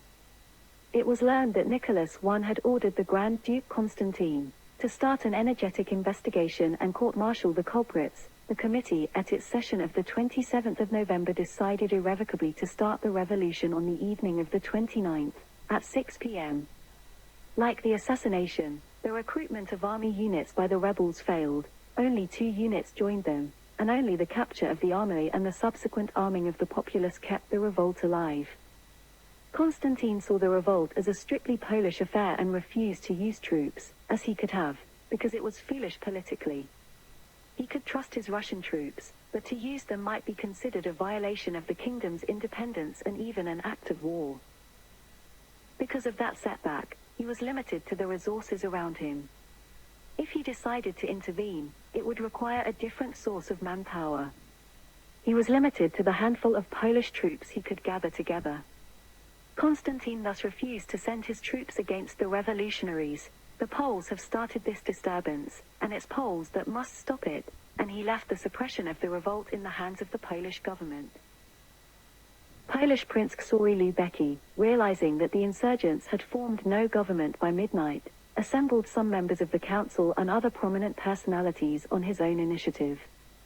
They sent a delegation to the Grand Duke, but when he stated again that he did not wish to intervene in any way, the committees decided to take matters into their own hands. Constantine's involvement remained minimal, showing considerable restraint in not wanting to use Russian troops to help put down the rebellion. The timid response that he did give was that he would not attack the city of Warsaw without giving it 48 hours' notice, that he would intercede between the emperor and the Polish kingdom, and would not order Lithuanian troops to enter Poland. What he was trying to accomplish was to remain neutral at all costs, which led to a belief among his fellow Russians that he was more sensitive towards the Polish independence than to Russian dominance. The securing of neutrality from Constantine gave the Polish government the feeling that Russia would not attack Poland and gave it the chance effectively to quash the uprising. After ensuring Russian neutrality, Constantine retreated behind Russian lines. That further confused the Polish government regarding its status with Russia because of a previous Russian promise to help put down the rebellion. The patriotic Poles could not have been more pleased. Constantine, on the 3rd of December, retreated toward Russia. Following the failure of the uprising, Constantine expressed admiration for the valor of the Polish insurgents. The policy of neutrality at all costs has led to Constantine being viewed 2 ways through the scope of history. Either he would be viewed by the Russian royal family as weak and sympathetic to the Poles, or he would be seen as a seed for the idea of a soon-to-be independent Poland, but he was effectively only trying to avoid a wider war. Constantine died of cholera in Vitebsk, now in Belarus, on the 27th of June 1831, aged 52, and did not live to see the suppression of the revolution. His frequent stands against the wishes of the imperial family were perceived in Russia as brave, even gallant. In Poland, he was viewed as a tyrant, hated by the military and civilian population alike, and in Polish literature, Constantine is portrayed as a cruel despot. Constantine's letters to his grandfather, Frederick II Eugene, Duke of Württemberg, together with letters from his siblings, written between 1795 and 1797, are preserved in the State Archive of Stuttgart, Germany. Constantine's honors received from the Russian Empire: Knight of St. Andrew, 1779, Knight of St. Alexander Nevsky, 1779, Knight of St. Anna, First Class, 1779, Grand Cross of the Order of St. John of Jerusalem, 1798, Knight of St. George, Third Class, 1806, Second Class, 1813, and Knight of St. Vladimir, First Class, 1807. From the Habsburg Monarchy, Grand Cross of the Military Order of Maria Theresa, 1799. From the Two Sicilies, Knight of St. Januarius, 1800, and Grand Cross of St. Ferdinand and Merit. From Sweden, Knight of the Seraphim, 1800, and Grand Cross of the Sword, First Class, 1814. From the Kingdom of Prussia, Knight of the Black Eagle, 1805. From the French Empire, Grand Eagle of the Legion of Honor, 1807. From the Kingdom of France, Knight of the Holy Spirit, 1815. From the Kingdom of Bavaria, Grand Cross of the Military Order of Max Joseph, 1814.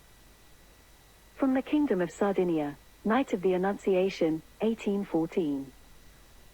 From Württemberg, Grand Cross of the Military Merit Order, 1814, with Blue Band, 1818. From Spain, Knight of the Golden Fleece, 1817. From the Netherlands, Grand Cross of the Military William Order, 1818. And from the Kingdom of Saxony, Knight of the Rue Crown, 1824.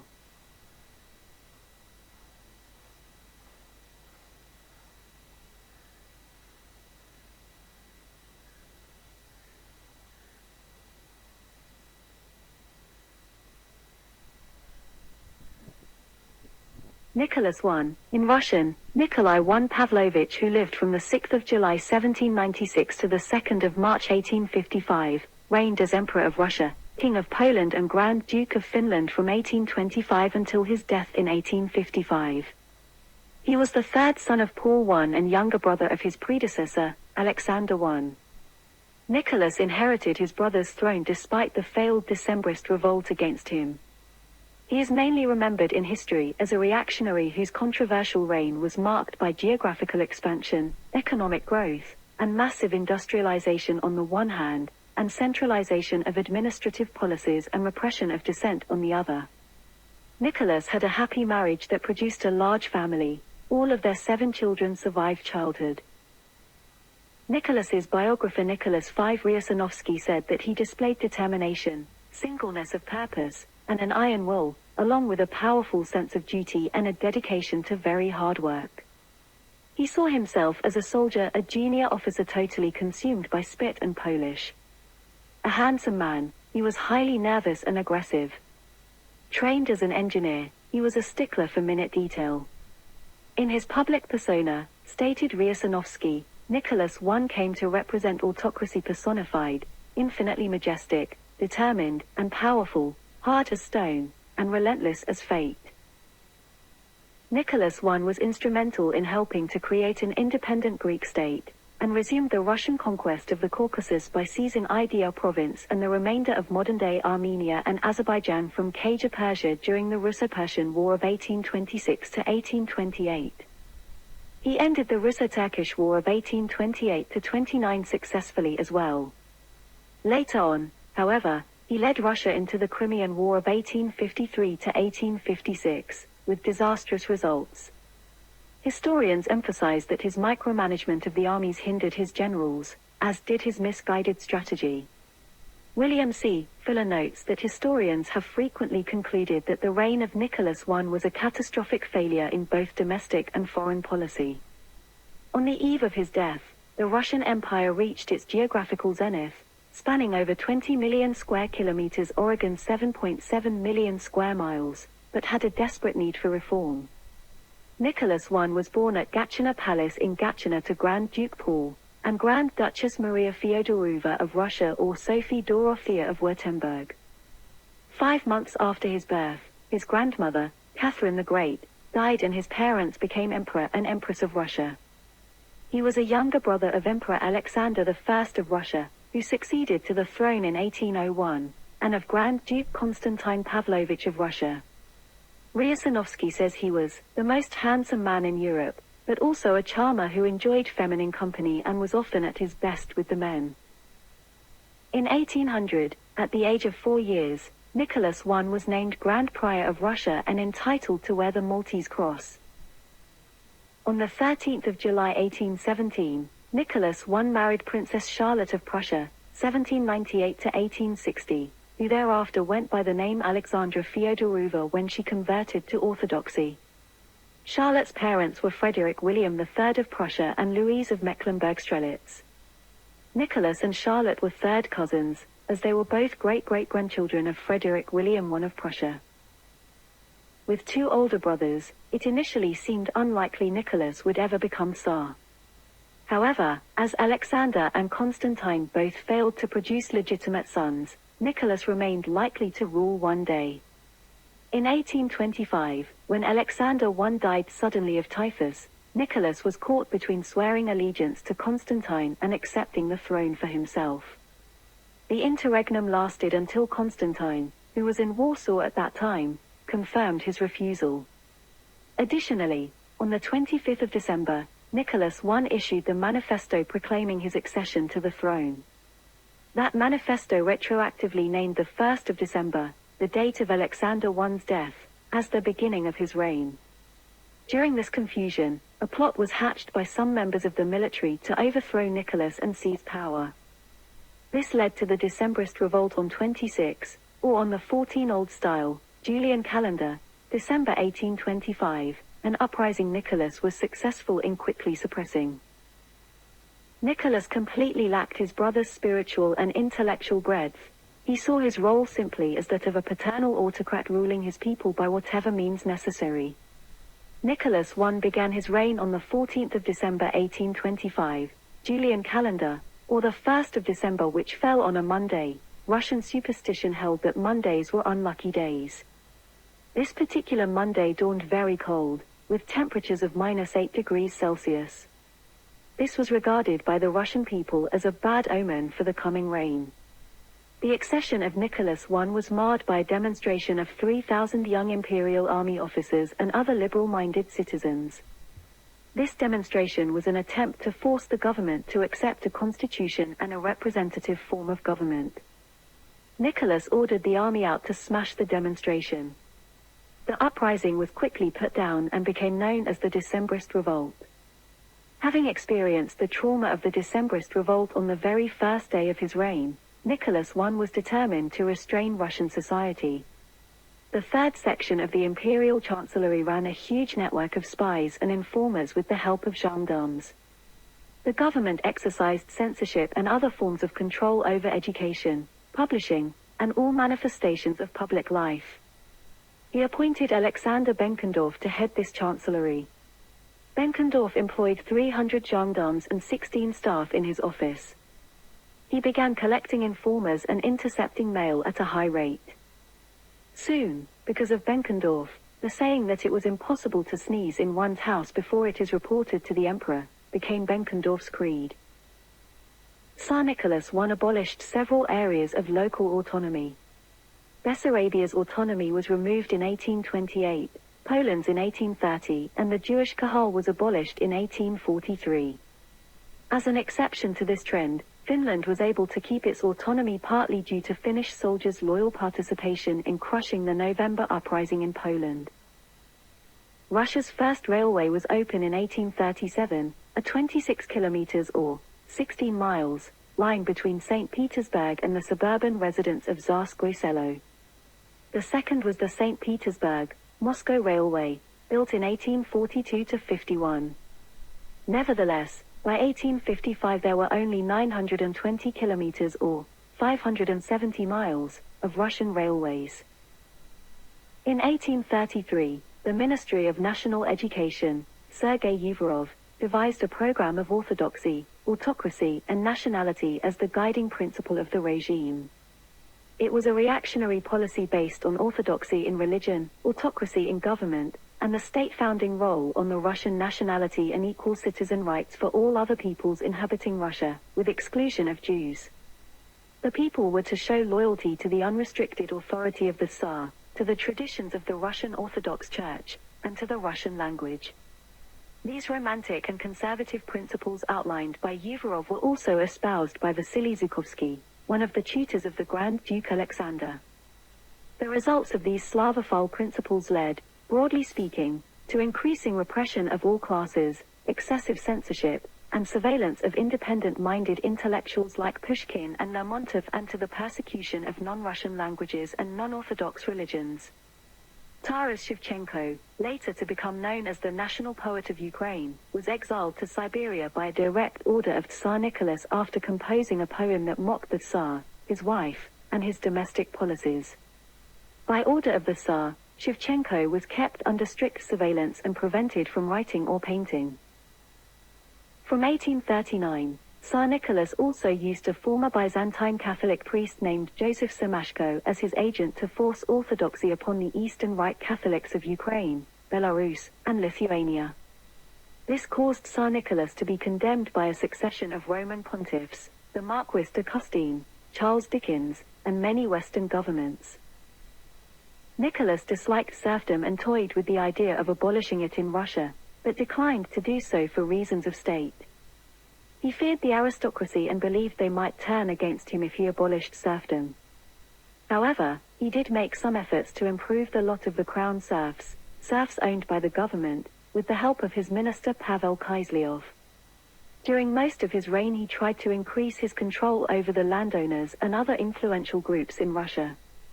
In 1831, Nicholas restricted the votes in the Noble Assembly to those with over 100 serfs, leaving 21,916 voters. In 1841, landless nobles were banned from selling serfs separate from the land. From 1845, attainment of the fifth highest rank, out of 14, in the table of ranks was required to be ennobled. Previously it had been the 8th rank. The official emphasis on Russian nationalism fueled a debate on Russia's place in the world, the meaning of Russian history, and the future of Russia. One group, the Westernizers, believed that Russia remained backward and primitive and could progress only through more Europeanization.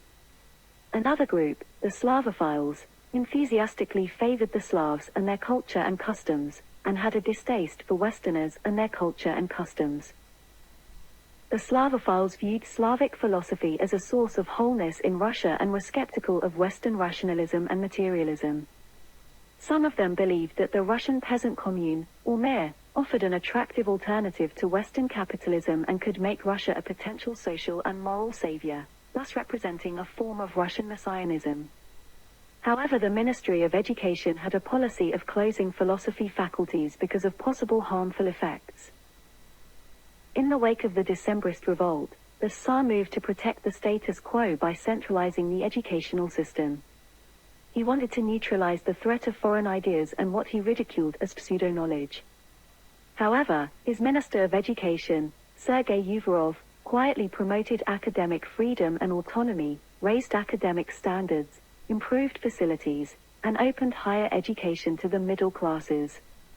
By 1848 the Tsar, fearing the political upheavals in the West might inspire similar uprisings in Russia, ended Uvarov's innovations.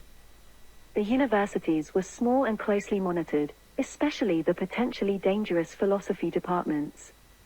Their main mission was to train a loyal, athletic, masculinized senior bureaucracy that avoided the effeminacy of office work. The Imperial Academy of Fine Arts in St. Petersburg grew in importance by its recognition and support of artists.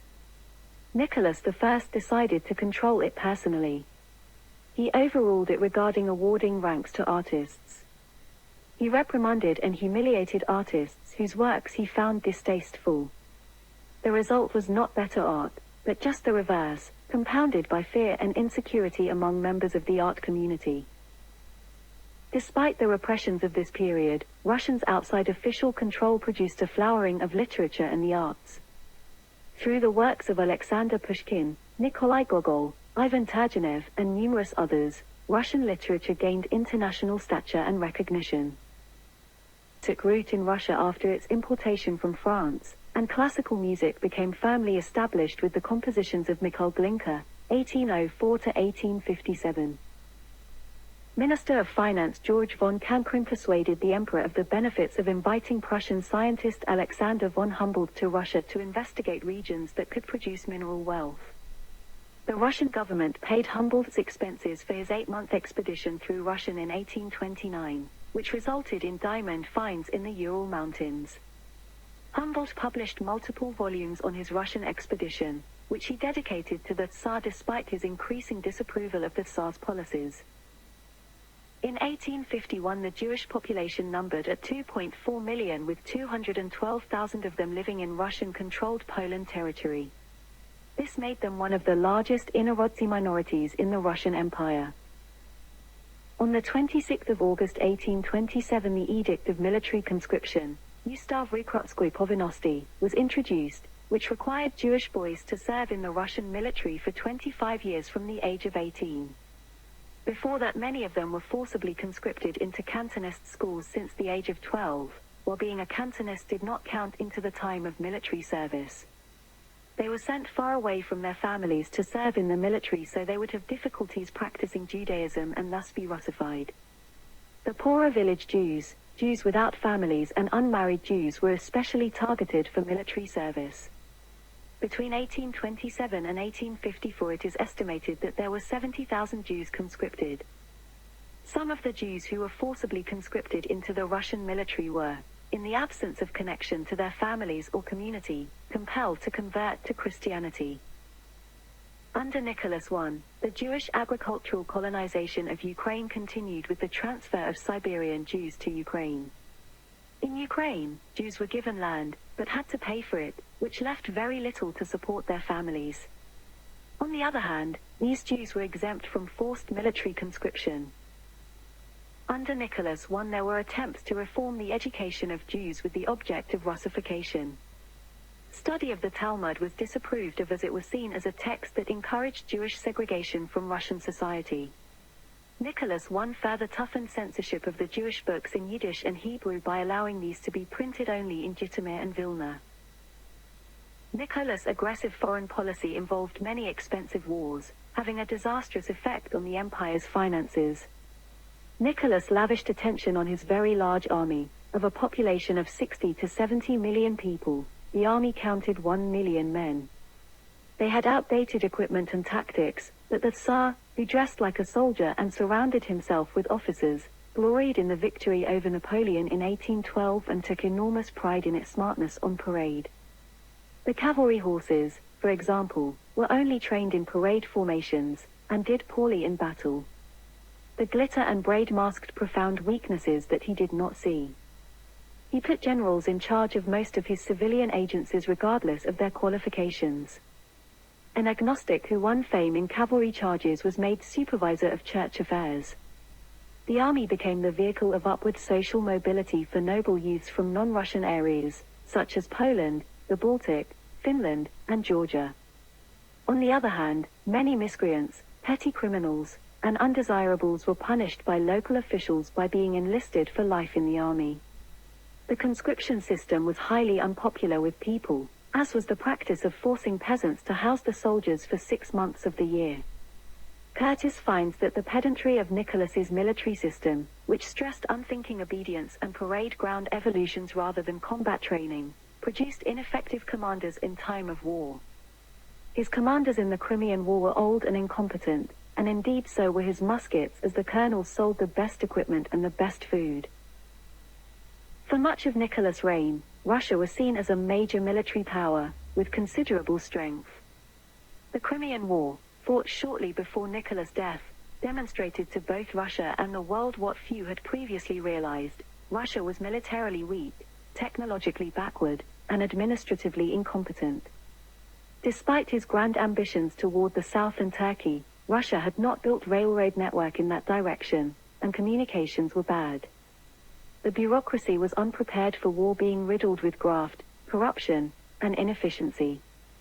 The Navy had few competent officers, the rank and file were poorly trained, and most importantly of its vessels were outdated. The Army, although very large, was good only for parades, suffered from colonels who pocketed their men's pay, poor morale, and was even more out of touch with the latest technology as developed by Britain and France. By the war's end, Russia's leaders were determined to reform their military and society.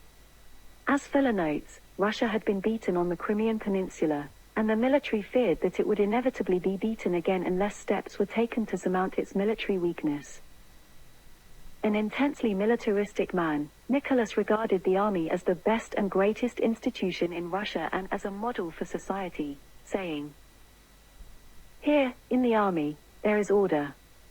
All things flow logically from one another. No one here commands without first learning to obey. No one rises above anyone else except through a clearly defined system. Everything is subordinated to a single, defined goal, and everything has its precise designations. That is why I shall always hold the title of soldier in the highest esteem. I regard human life as service because everybody must serve." Nicholas was often exasperated by the slow pace of the Russian bureaucracy and had a marked preference for appointing generals and admirals to high government rank because of their perceived efficiency, overlooking or ignoring whether or not they were actually qualified for the role. Of the men who served as Nicholas's ministers, 61% had previously served as a general or an admiral. Nicholas liked to appoint generals who had seen combat, and at least 30 of the men who served as a minister under him had seen action in the wars against France, the Ottoman Empire, and Sweden. This proved to be something of a handicap in the sense that the sort of qualities that could make a man distinguished on the battlefield, such as bravery, did not necessarily make a man capable of running a ministry. The most notorious case was Prince Alexander Sergeyevich Menshikov, a competent brigade commander in the Imperial Army who proved himself out of his depth as a Navy minister. Of the emperor's ministers, 78% were ethnic Russians, 9.6% were Baltic Germans, while the rest were foreigners in Russian service. Of the men who served as ministers under Nicholas, 14 had graduated from university while another 14 had graduated from a lycée or a gymnasium. The rest had all been educated by private tutors. In foreign policy, Nicholas I acted as the protector of ruling legitimism and as guardian against revolution. It has often been noted that such policies were linked with the Metternich counter-revolutionary system through the Austrian ambassador Count Karl Ludwig von Fickelmont. Nicholas's offers to suppress revolution on the European continent, trying to follow the pattern set by his eldest brother, Alexander I, earned him the label of Gendarme of Europe. Immediately on his succession, Nicholas I began to limit the liberties that existed under the constitutional monarchy in Congress Poland. Nicholas was outraged when he learned of the Belgian revolt against the Dutch in 1830 and ordered the Russian army to mobilize. Nicholas then petitioned the Prussian ambassador for Russian troops to be granted transit rights in order to march across Europe and restore Dutch hegemony over Belgium. But at the same time, a cholera epidemic was decimating the Russian army, and the revolt in Poland tied down Russian soldiers which might have been deployed against the Belgians. It seems likely that Nicholas's hawkish stance was not a sincere prelude towards invasion of the Low Countries, but rather an attempt to apply pressure on the other European powers. Nicholas made it clear he would only act if Prussia and Britain also participated, as he feared that a Russian invasion of Belgium would cause a war with France. Even before the Poles rose up, Nicholas had cancelled his plans for invading Belgium, as it became clear that neither Britain nor Prussia would join in, while the French openly threatened war if Nicholas should march. In 1815, Nicholas arrived in France, where he stayed with the Duc d'Orléans, who soon became one of his best friends, with the Grand Duke being impressed with Duc's personal warmth, intelligence, manners, and grace. For Nicholas, the worst sort of characters were nobility who supported liberalism, and when the Duc d'Orléans became the king of the French as Louis-Philippe I in the July Revolution of 1830, Nicholas took this as a personal betrayal, believing his friend had gone over, as he saw it, to the dark side of revolution and liberalism.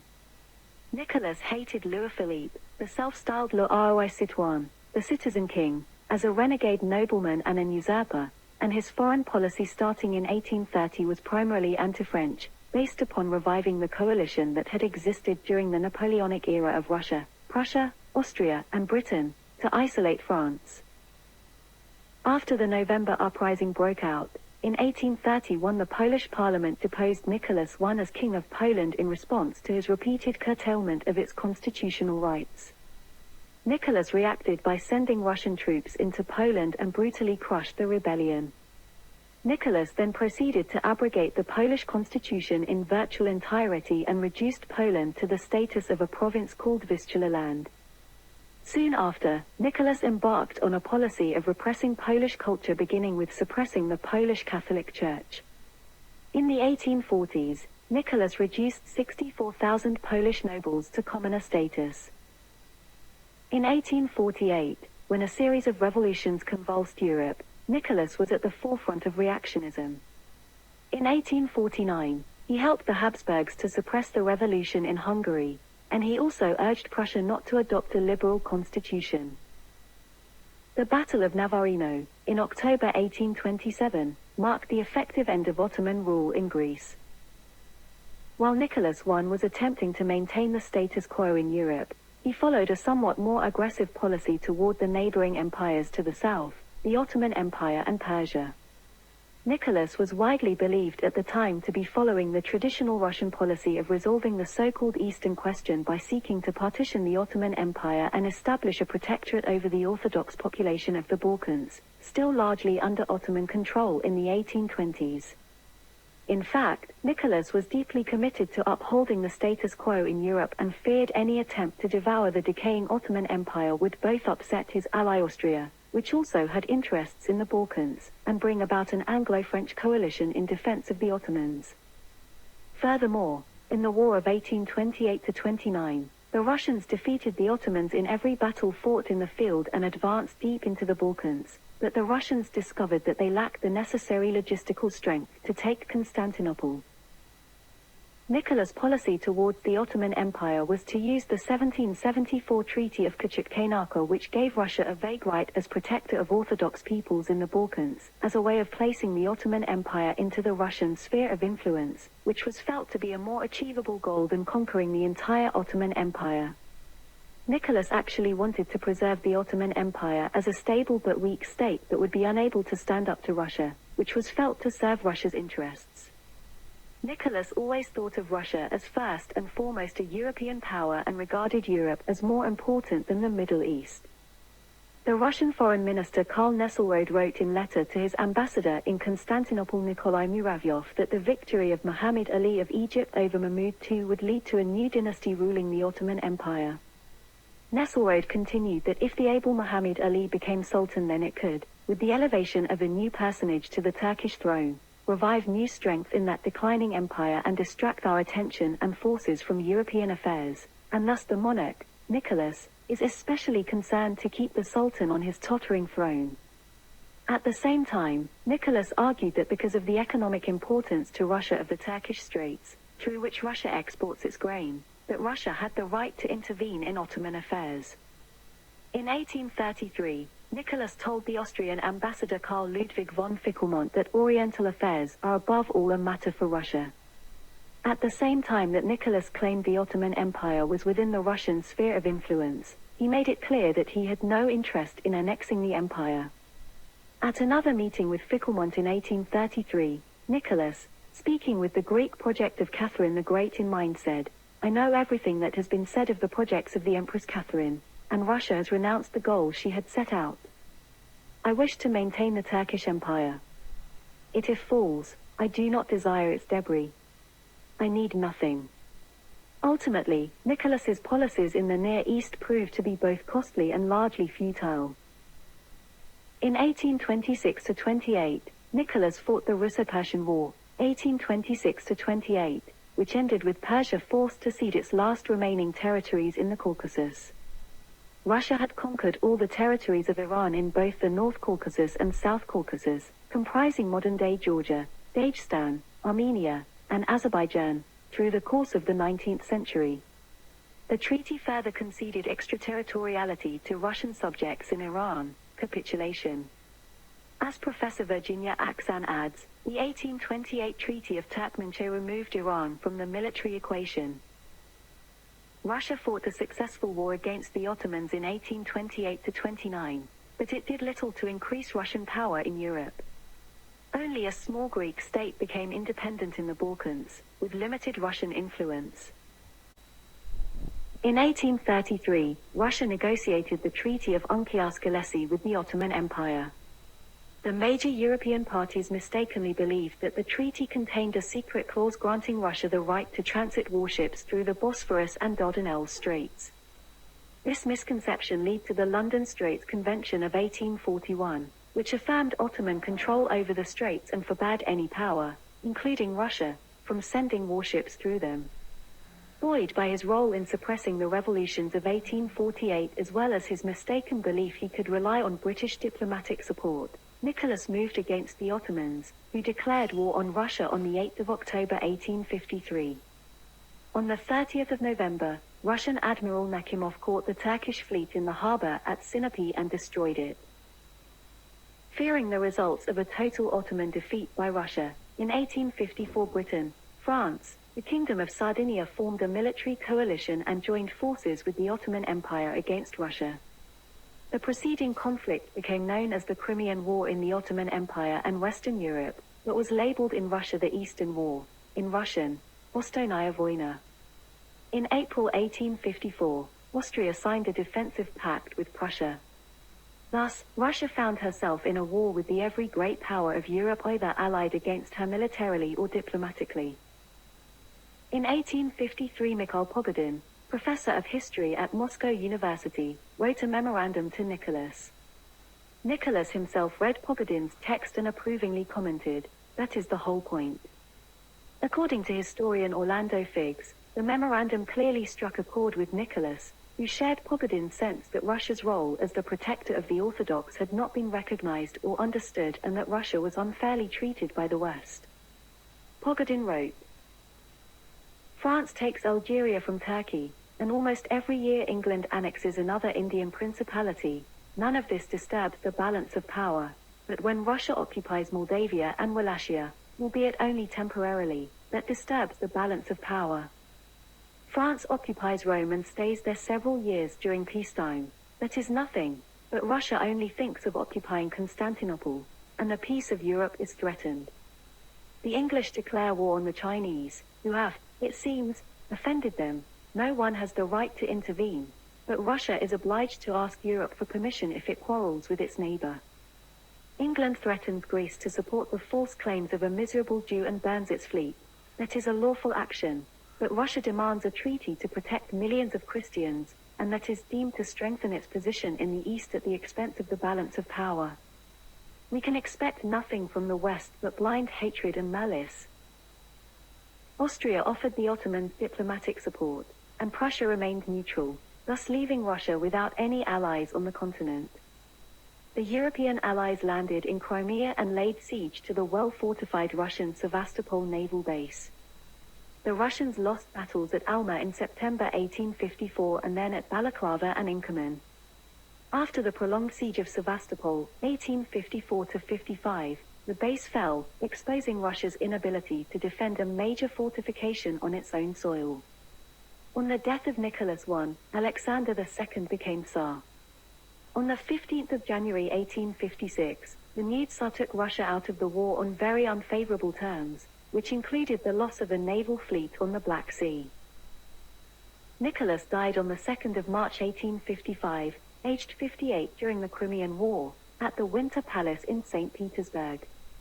He caught a chill, refused medical treatment and died of pneumonia, although there were rumors he was committing a passive suicide by refusing treatment. He was buried in the Peter and Paul Cathedral in St. Petersburg. He reigned for 30 years, and was succeeded by his son Alexander II. There have been many damning verdicts on Nicholas' rule and legacy. At the end of his life, one of his most devoted civil servants, A.V. Nikitenko, opined, the main failing of the reign of Nicholas Pavlovich was that it was all a mistake. However, from time to time, efforts are made to revive Nicholas's reputation.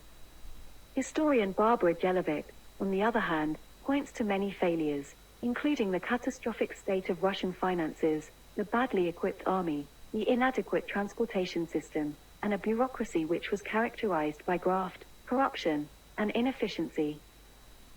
Kiev University was founded in 1834 by Nicholas. In 1854, there were 3,600 university students in Russia, 1,000 fewer than in 1848.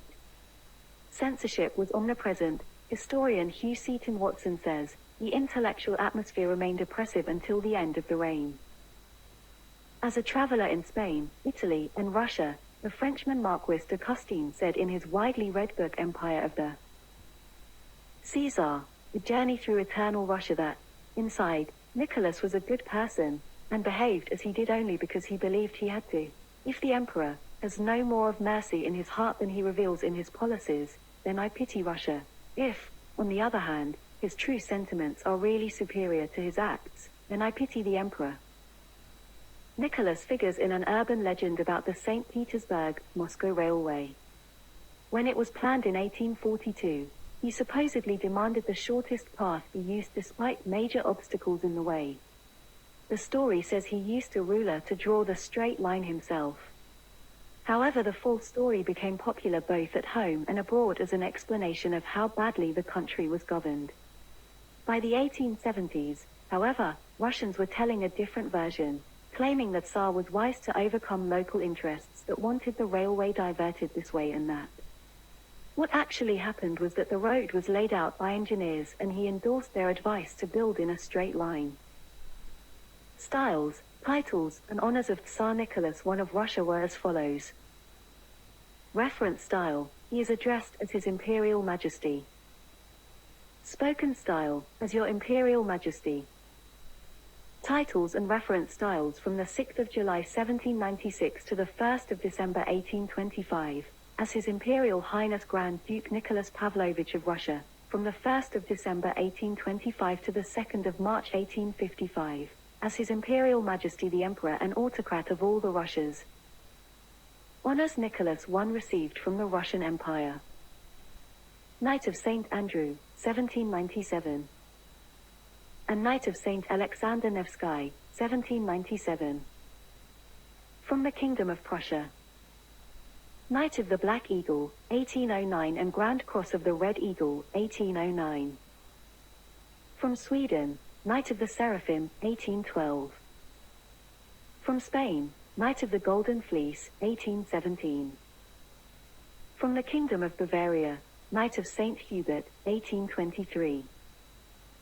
From Kingdom of France, Knight of the Holy Spirit, 1824.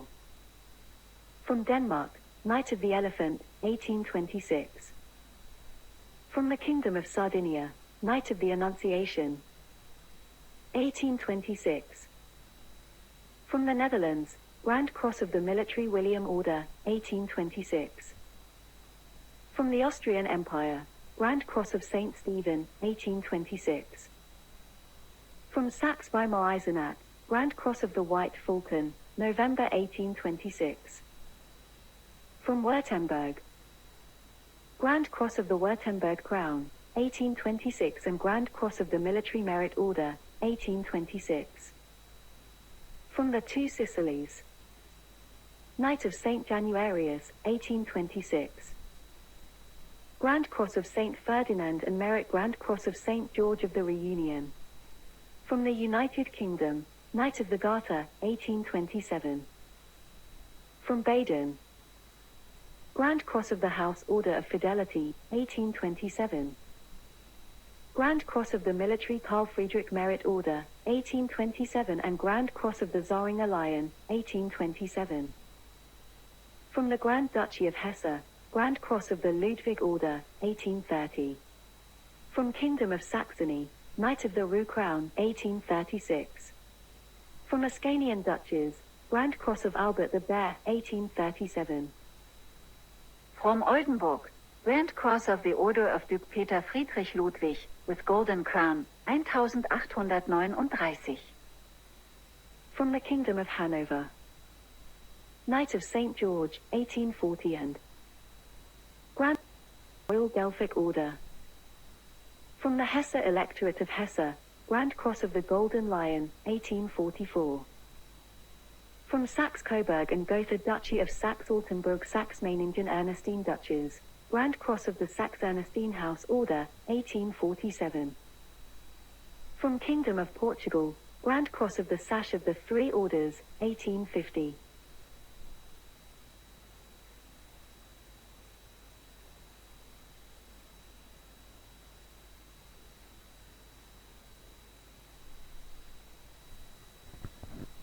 Alexander II, Russian name Alexander II Nikolaevich, born on the 29th of April 1818, was Emperor of Russia, King of Congress Poland and Grand Duke of Finland from the 2nd of March 1855 until his assassination on the 13th of March 1881. Alexander's most significant reform was the emancipation of Russia's serfs in 1861, for which he is known as Alexander the Liberator, Russian, Alexander Osvoboditel. The Tsar was responsible for other reforms, including reorganizing the judicial system, setting up elected local judges, abolishing corporal punishment, promoting local self-government through the Zemstvo system, imposing universal military service, ending some privileges of the nobility, and promoting university education.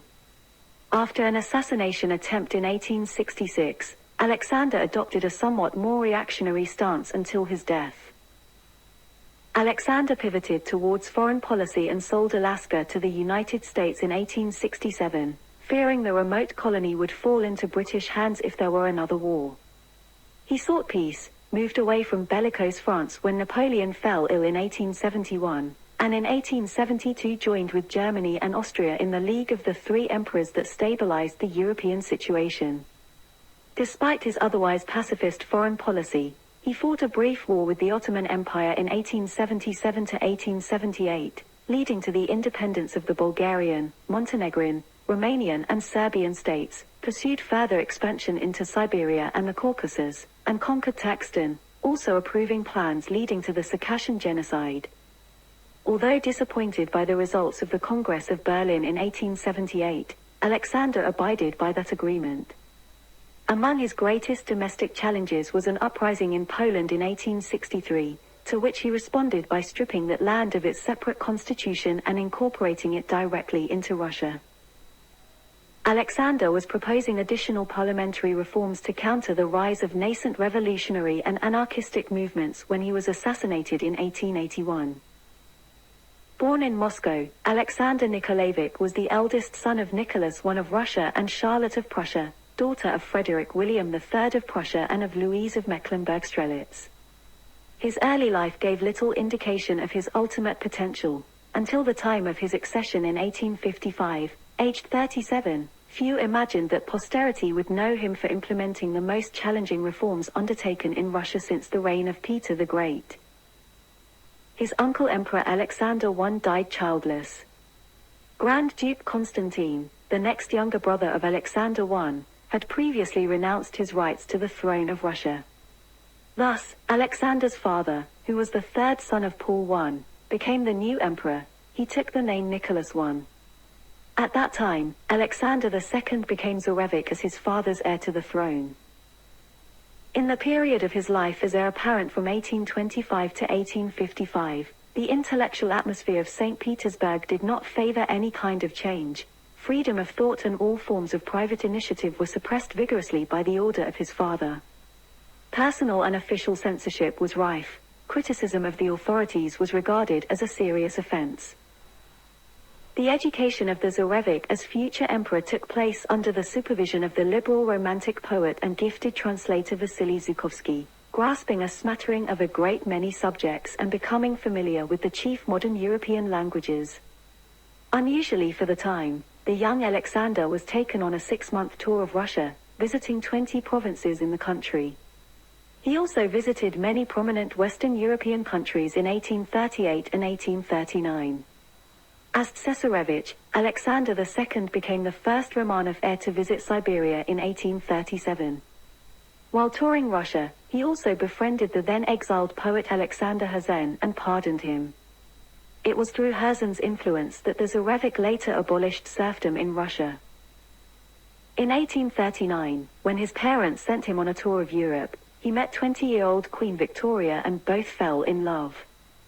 Simon Sebag Montefiore speculates that a small romance emerged.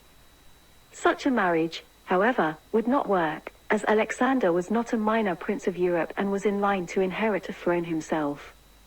In 1847, Alexander donated money to Ireland during the Great Famine.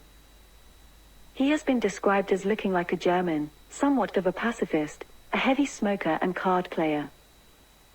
Encouraged by public opinion, Alexander began a period of radical reforms, including an attempt not to depend on landed aristocracy controlling the poor, an effort to develop Russia's natural resources, and to reform all branches of the administration. Boris Chicherin, who lived from 1828 to 1904, was a political philosopher who believed that Russia needed a strong, authoritative government by Alexander to make the reforms possible. He praised Alexander for the range of his fundamental reforms, arguing that the Tsar was called upon to execute one of the hardest tasks which can confront an autocratic ruler, to completely remodel the enormous state which had been entrusted to his care, to abolish an age-old order founded on slavery, to replace it with civic decency and freedom, to establish justice in a country which had never known the meaning of legality, to redesign the entire administration, to introduce freedom of the press in the context of untrammeled authority, to call new forces to life at every turn and set them on firm legal foundations, to put a repressed and humiliated society on its feet, and to give it the chance to flex its muscles. Alexander II succeeded to the throne upon the death of his father in 1855. As Tsarevich, he had been an enthusiastic supporter of his father's reactionary policies. That is, he always obeyed the autocratic ruler. But now he was the autocratic ruler himself, and fully intended to rule according to what he thought best. He rejected any moves to set up a parliamentary system that would curb his powers. He inherited a large mess that had been wrought by his father's fear of progress during his reign. Many of the other royal families of Europe had also disliked Nicholas I, which extended to distrust of the Romanov dynasty itself. Even so, there was no one more prepared to bring the country around than Alexander II. The first year of his reign was devoted to the prosecution of the Crimean War and, after the fall of Sevastopol, to negotiations for peace led by his trusted counselor, Prince Alexander Gorchakov. The country had been exhausted and humiliated by the war. Bribe-taking, theft and corruption were rampant. The Emancipation Reform of 1861 abolished serfdom on private estates throughout the Russian Empire. Serfs gained the full rights of free citizens, including rights to marry without having to gain consent, to own property, and to own a business. The measure was the first and most important of the liberal reforms made by Alexander II. Polish landed proprietors of the Lithuanian provinces presented a petition hoping that their relations with the serfs might be regulated in a way more satisfactory for the proprietors. Alexander II authorized the formation of committees for ameliorating the condition of the peasants, and laid down the principles on which the amelioration was to be effected. Without consulting his ordinary advisers, Alexander ordered the Minister of the Interior to send a circular to the provincial governors of European Russia. Serfdom was rare in other parts, containing a copy of the instructions forwarded to the Governor-General of Lithuania, praising the supposed generous, patriotic intentions of the Lithuanian landed proprietors, and suggesting that perhaps the landed proprietors of other provinces might express a similar desire. The hint was taken. In all provinces where serfdom existed, emancipation committees were formed. Emancipation was not a simple goal capable of being achieved instantaneously by imperial decree. It contained complicated problems, deeply affecting the economic, social, and political future of the nation. Alexander had to choose between the different measures recommended to him and decide if the serfs would become agricultural laborers dependent economically and administratively on the landlords, or if the serfs would be transformed into a class of independent communal proprietors. The emperor gave his support to the latter project, and the Russian peasantry became one of the last groups of peasants in Europe to shake off serfdom. The architects of the Emancipation Manifesto were Alexander's brother Constantine, Yakov Rostovtsev, and Nikolai Milyutin. On the 3rd of March 1861, 6 years after his accession, the Emancipation Law was signed and published. A host of new reforms followed in diverse areas. The Tsar appointed Dmitry Milyutin to carry out significant reforms in the Russian armed forces. Further important changes were made concerning industry and commerce, and the new freedom thus afforded produced a large number of limited liability companies. Plans were formed for building a great network of railways, partly to develop the natural resources of the country, and partly to increase its power for defense and attack. Military reforms included universal conscription, introduced for all social classes on the 1st of January 1874. Prior to the new regulation, as of 1861, conscription was compulsorily enforced only for the peasantry. Conscription had been 25 years for serfs who were drafted by their landowners, which was widely considered to be a life sentence. Other military reforms included extending the reserve forces and the military district system, which split the Russian states into 15 military districts, a system still in use over 100 years later. The building of strategic railways and an emphasis on the military education of the officer corps comprised further reforms. Corporal punishment in the military and branding of soldiers as punishment were banned. The bulk of important military reforms were enacted as a result of the poor showing in the Crimean War. A new judicial administration of 1864, based on the French model, introduced security of tenure. A new penal code and a greatly simplified system of civil and criminal procedure also came into operation. Reorganization of the judiciary occurred to include trial in open court, with judges appointed for life, a jury system, and the creation of justices of the peace to deal with minor offenses at local level. Legal historian Sir Henry Maine credited Alexander II with the first great attempt since the time of Grotius to codify and humanize the usages of war. Alexander's bureaucracy instituted an elaborate scheme of local self-government, zemstvo, for the rural districts in 1864 and the large towns in 1870, with elective assemblies possessing a restricted right of taxation, and a new rural and municipal police under the direction of the Minister of the Interior. Under Alexander's rules, Jews could not own land, and were restricted in travel. However, special taxes on Jews were eliminated and those who graduated from secondary school were permitted to live outside the pale of settlement, and became eligible for state employment. Large numbers of educated Jews moved as soon as possible to Moscow, St. Petersburg, and other major cities. The Alaska colony was losing money, and would be impossible to defend in wartime against Britain, so in 1867 Russia sold Alaska to the United States for $7.2 million, which was equivalent to $133 million in 2020 dollars. The Russian administrators, soldiers, settlers, and some of the priests returned home. Others stayed to minister to their native parishioners, who remain members of the Russian Orthodox Church into the 21st century. Alexander maintained a generally liberal course. Radicals complained he did not go far enough, and he became a target for numerous assassination plots. He survived attempts that took place in 1866, 1879, and 1880. Finally, on the 13th of March or 1st of March in the Julian calendar 1881, assassins organized by the Narodnaya Volya or People's Will Party killed him with a bomb. The emperor had earlier in the day signed the Laurys-Melaykov Constitution, which would have created two legislative commissions made up of indirectly elected representatives, had it not been repealed by his reactionary successor Alexander III. An attempted assassination in 1866 started a more reactionary period that lasted until his death. The Tsar made a series of new appointments, replacing liberal ministers with conservatives. Under Minister of Education Dmitry Tolstoy, liberal university courses and subjects that encouraged critical thinking were replaced by a more traditional curriculum, and from 1871 onwards only students from gymnasia schools could progress to university. In 1879, governor-generals were established with powers to prosecute in military courts and exile political offenders. The government also held show trials with the intention of deterring others from revolutionary activity, but after cases such as the trial of the 193 where sympathetic juries acquitted many of the defendants, this was abandoned. After Alexander II became Emperor of Russia and King of Poland in 1855, He substantially relaxed the strict and repressive regime that had been imposed on Congress Poland after the November uprising of 1830 to 1831.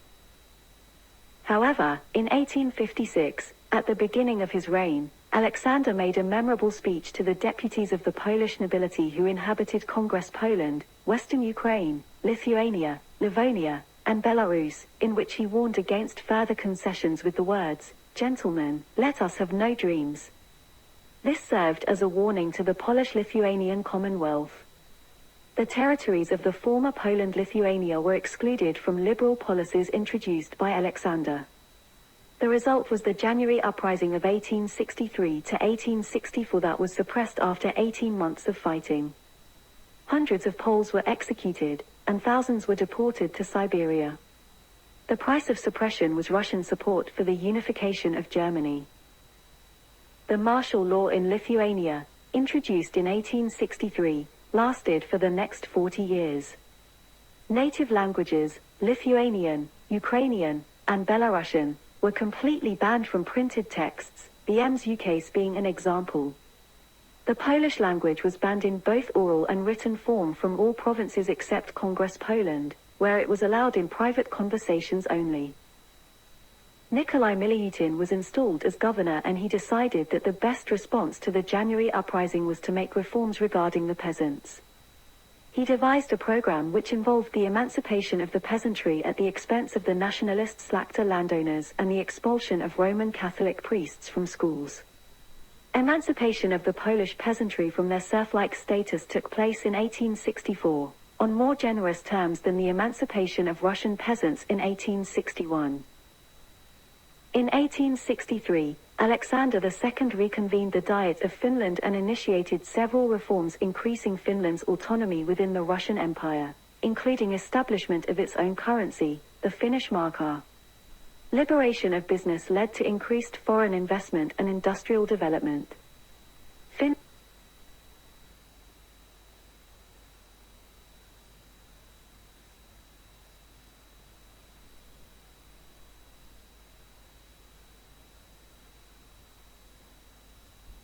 Finland also got its first railways, separately established under Finnish administration. Finally, the elevation of Finnish from a language of the common people to a national language equal to Swedish opened opportunities for a larger proportion of Finnish society. Alexander II is still regarded as the good Tsar in Finland. These reforms could be seen as results of a genuine belief that reforms were easier to test in an underpopulated, homogeneous country than in the whole of Russia. They may also be seen as a reward for the loyalty of its relatively Western-oriented population during the Crimean War and during the Polish uprising. Encouraging Finnish nationalism and language can also be seen as an attempt to dilute ties with Sweden. During the Crimean War, Austria maintained a policy of hostile neutrality towards Russia, and, while not going to war, was supportive of the Anglo-French coalition. Having abandoned its alliance with Russia, Austria was diplomatically isolated following the war, which contributed to Russia's non-intervention in the 1859 Franco-Austrian War, which meant the end of Austrian influence in Italy, and in the 1866 Austro-Prussian War, with the loss of its influence in most German-speaking lands. American Civil War of 1861 to 1865, Russia supported the Union, largely due to the view that the US served as a counterbalance to their geopolitical rival, the United Kingdom of Great Britain and Ireland. In 1863, the Russian Navy's Baltic and Pacific fleets wintered in the American ports of New York and San Francisco, respectively. The Treaty of Paris of 1856 stood until 1871, when Prussia defeated France in the Franco-Prussian War. During his reign, Napoleon III, eager for the support of the United Kingdom, had opposed Russia over the Eastern question. France abandoned its opposition to Russia after the establishment of the Third French Republic.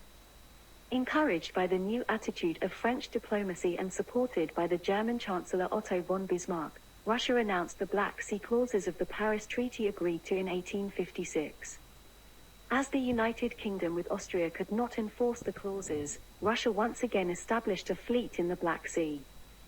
France, after the Franco-Prussian War and the loss of Alsace-Lorraine, was fervently hostile to Germany, and maintained friendly relations with Russia. In the Russo-Turkish War of 1877 to 1878, the states of Romania, Serbia, and Montenegro gained international recognition of their independence, and Bulgaria achieved its autonomy from direct Ottoman rule. Russia took over southern Bessarabia, lost in 1856. The Russo-Circassian War concluded as a Russian victory during Alexander II's rule. Just before the conclusion of the war, the Russian army, under the emperor's order, sought to eliminate the Circassian mountaineers in the Circassian genocide, which would be often referred to as cleansing and genocide in several historic dialogues. In 1857, Dmitry Miliutin first published the idea of mass expulsions of Circassian natives. Miliutin argued that the goal was not to simply move them so that their land could be settled by productive farmers, but rather that eliminating the Circassians was to be an end in itself, to cleanse the land of hostile elements. Tsar Alexander II endorsed the plans. A large portion of indigenous peoples of the region were ethnically cleansed from their homeland at the end of the Russo-Circassian War by Russia. A large deportation was launched against the remaining population before the end of the war in 1864, and it was mostly completed by 1867. Only a small percentage accepted to surrender and resettle within the Russian Empire. The remaining Circassian populations who refused to surrender were thus variously dispersed, resettled, tortured, and most of the time, killed en masse. In April 1876, the Bulgarian population in the Balkans rebelled against Ottoman rule in Bulgaria. The Ottoman authorities suppressed the April uprising, causing a general outcry throughout Europe. Some of the most prominent intellectuals and politicians on the continent, most notably Victor Hugo and William Gladstone, sought to raise awareness about the atrocities that the Turks imposed on the Bulgarian population. To solve this new crisis in the Eastern question, a Constantinople conference was convened by the great powers in Constantinople at the end of the year. The participants in the conference failed to reach a final agreement. After the failure of the Constantinople Conference, at the beginning of 1877, Emperor Alexander II started diplomatic preparations with the other great powers to secure their neutrality in case of a war between Russia and the Ottomans. Alexander II considered such agreements paramount in avoiding the possibility of causing his country a disaster similar to the Crimean War. In 1877, Russian General Iosif Gurko liberated Veliko Tarnovo, ending the 480-year rule of the Ottoman Empire. The Russian emperor succeeded in his diplomatic endeavors. Having secured agreement as to non-involvement by the other great powers, on the 17th of April 1877, Russia declared war upon the Ottoman Empire. The Russians, helped by the Romanian army under its supreme commander, King Carol I, then Prince of Romania, who sought to obtain Romanian independence from the Ottomans as well, were successful against the Turks, and the Russo-Turkish War of 1877 to 1878 ended with the signing of the preliminary peace treaty of San Stefano on the 19th of February Julian calendar, or the 3rd of March, Gregorian calendar, 1878. The treaty and the subsequent Congress of Berlin from July 1878 secured the emergence of an independent Bulgarian state for the first time since 1396, and Bulgarian parliamentarians elected the Tsar's nephew, Prince Alexander of Battenberg, as the Bulgarians' first ruler.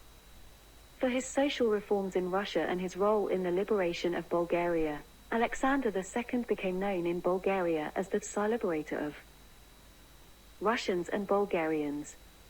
A monument to Alexander II was erected in 1907 in Sofia in the National Assembly Square, opposite to the Parliament building. The monument underwent a complete reconstruction in 2012, funded by the Sofia municipality and some Russian foundations. The inscription on the monument reads in Old Bulgarian style, "To the Tsar Liberator from Grateful Bulgaria." There is a museum dedicated to Alexander II in the Bulgarian city of Pleven. In April 1866, there was an attempt on the emperor's life in St. Petersburg by Dmitry Karakozov. To commemorate his narrow escape from death, which he himself referred to only as the event of the 4th of April 1866, a number of churches and chapels were built in many Russian cities. Victor Hartmann, a Russian architect, even sketched a design of a monumental gate, which was never built, to commemorate the event. Modest Mussorgsky later wrote his pictures at an exhibition, the last movement of which, The Great Gate of Kiev, is based on Hartmann's sketches. During the 1867 World Fair, Polish immigrant Antoni Berezowski attacked the carriage containing Alexander, his two sons and Napoleon III. His self-modified, double-barreled pistol misfired and struck a horse of an escorting cavalryman. On the morning of the 20th of April 1879, Alexander was briskly walking towards the square of the Guards staff and faced Alexander Soloviev, a 33-year-old former student. Having seen a menacing revolver in his hands, the emperor fled in a zigzag pattern. Soloviev fired 5 times but missed. He was hanged on the 28th of May, after being sentenced to death.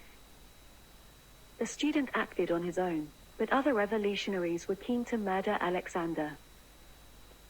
1879, the Narodnaya Volia, or the People's Will, a radical revolutionary group which hoped to ignite a social revolution, organized an explosion on the railway from Livadia to Moscow, but they missed the emperor's train. On the evening of the 5th of February 1880, Stefan Kalchurin, also from Narodnaya Volia, set off a timed charge under the dining room of the Winter Palace, right in the resting room of the Guards a story below, killing 11 people and wounding 30 others. The New York Times on the 4th of March 1880 reported the dynamite used was enclosed in an iron box, and exploded by a system of clockwork used by the man Thomas in Bremen some years ago. However, dinner had been delayed by the late arrival of the Tsar's nephew, the Prince of Bulgaria, so the Tsar and his family were not in the dining room at the time of the explosion and were unharmed. The explosion killed one of the Cossacks and wounded the driver. After the last assassination attempt in February 1880, Count Loris Maleikov was appointed the head of the Supreme Executive Commission and given extraordinary powers to fight the revolutionaries. Loris Malaikov's proposals called for some form of parliamentary body, and the emperor seemed to agree. These plans were never realized. On the 13th of March, or the 1st of March, Julian calendar, 1881, Alexander was assassinated in St. Petersburg. As he was known to do every Sunday for many years, the emperor went to the Mikhailovsky Manege for the military roll call. He traveled both to and from the Manege in a closed carriage accompanied by 5 Cossacks and Frank or Franciszek Joseph Jakowski, a Polish noble, with a 6th Cossack sitting on the coachman's left. The emperor's carriage was followed by 2 sleighs carrying, among others, the chief of police and the chief of the emperor's guards. The route, as always, was via the Catherine Canal and over the Pevchesky Bridge. The street was flanked by narrow pavements for the public. A young member of the Narodnaya Volia, or People's Will, movement, Nikolai Rysakov, was carrying a small white package wrapped in a handkerchief. He later said of his attempt to kill the Tsar, "After a moment's hesitation I threw the bomb. I sent it under the horse's hooves in the supposition that it would blow up under the carriage. The explosion knocked me into the fence." The explosion, while killing one of the Cossacks and seriously wounding the driver and people on the sidewalk, had only damaged the bulletproof carriage, a gift from Napoleon III of France. The emperor emerged shaken but unhurt. Rysakov was captured almost immediately. Police Chief Dvorskitsky heard Rysakov shout out to someone else in the gathering crowd. The surrounding guards and the Cossacks urged the emperor to leave the area at once rather than being shown the site of the explosion. Nevertheless, a second young member of the Narodnaya Volia, Ignacy Hryniewicki, standing by the canal fence, raised both arms and threw something at the emperor's feet. He was alleged to have shouted, "It is too early to thank God." Dvorskitsky was later to write, "I was deafened by the new explosion, burned, wounded and thrown to the ground. Suddenly, amid the smoke and snowy fog, I heard His Majesty's weak voice cry, 'Help!' Gathering what strength I had, I jumped up and rushed to the emperor. His Majesty was half lying, half sitting, leaning on his right arm. Thinking he was merely wounded heavily, I tried to lift him but the Tsar's legs were shattered, and the blood poured out of them. 20 people, with wounds of varying degree, lay on the sidewalk and on the street. Some managed to stand, others to crawl, Still others tried to get out from beneath bodies that had fallen on them. Through the snow, debris, and blood you could see fragments of clothing, epaulets,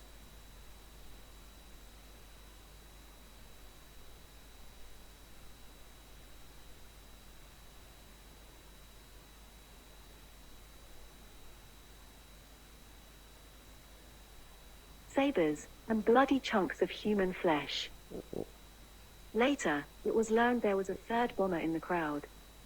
Ivan Emelianov stood ready, clutching a briefcase containing a bomb that would be used if the other two bombers failed.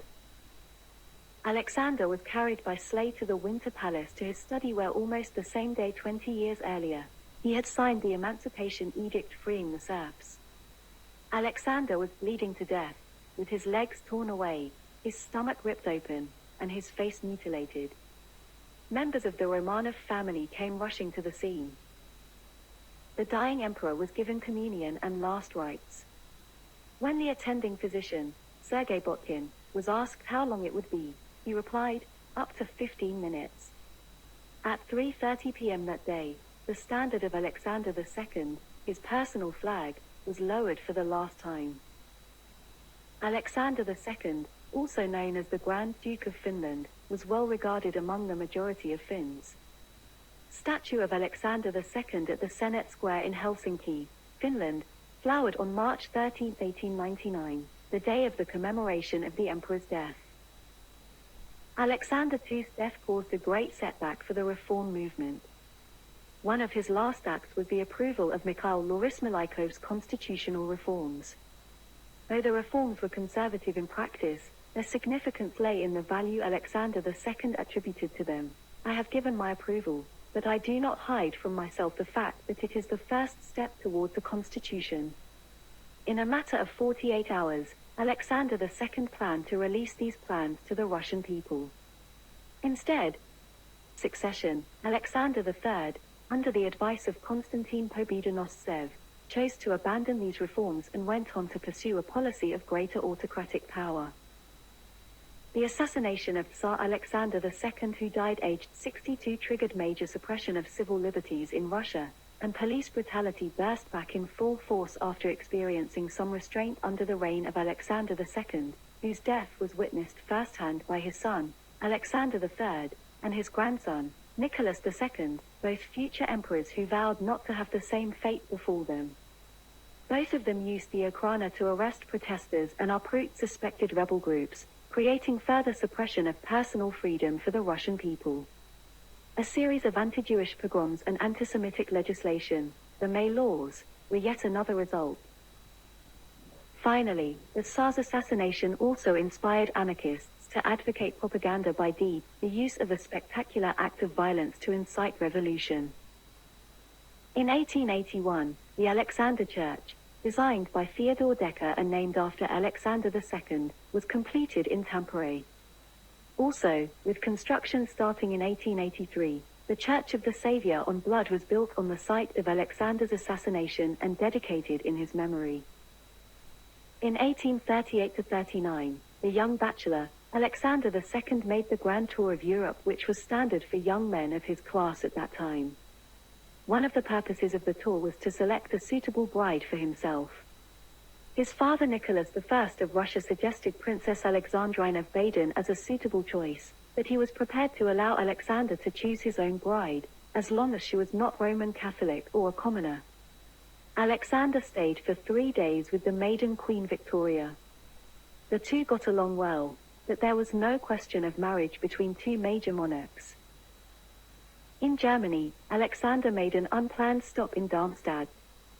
He was reluctant to spend a possibly dull evening with their host Louis II, Grand Duke of Hesse and by Rhine, but he agreed to do so because Vasily Zhukovsky insisted that his entourage was exhausted and needed a rest. During dinner, he met and was charmed by Princess Marie, the 14-year-old daughter of Louis II, Grand Duke of Hesse. He was so smitten that he declared that he would rather abandon the succession than not marry her. He wrote to his father, "I liked her terribly at first sight. If you permit it, dear father, I will come back to Darmstadt after England." When he left Darmstadt, she gave him a locket that contained a piece of her hair. Alexander's parents initially did not support his decision to marry Princess Marie of Hesse. There were troubling rumors about her paternity. Although she was the legal daughter of Ludwig II, Grand Duke of Hesse and by Rhine, there were rumors that Marie was the biological daughter of her mother's lover, Baron August von Seneclens de Grancy. Alexander's parents worried that Marie could have inherited her mother's consumption. Alexander's mother considered the Hesse family grossly inferior to the Hohenzollerns and Romanovs, 76. In April 1840, Alexander's engagement to Princess Marie was officially announced. In August, the 16-year-old Marie left Darmstadt for Russia. In December, she was received into the Orthodox Church and received the names Maria Alexandrova. On the 16th of April 1841, aged 23, Tsarevich Alexander II married Marie in St. Petersburg. The marriage produced 6 sons and 2 daughters. They were Grand Duchess Alexandra Alexandrova of Russia, 1842 to 1849, nicknamed Lena, died of infant meningitis in St. Petersburg at the age of 6. Nicholas Alexandrovich, Tsarevich of Russia, 1843 to 1865, engaged to Princess Dagmar of Denmark.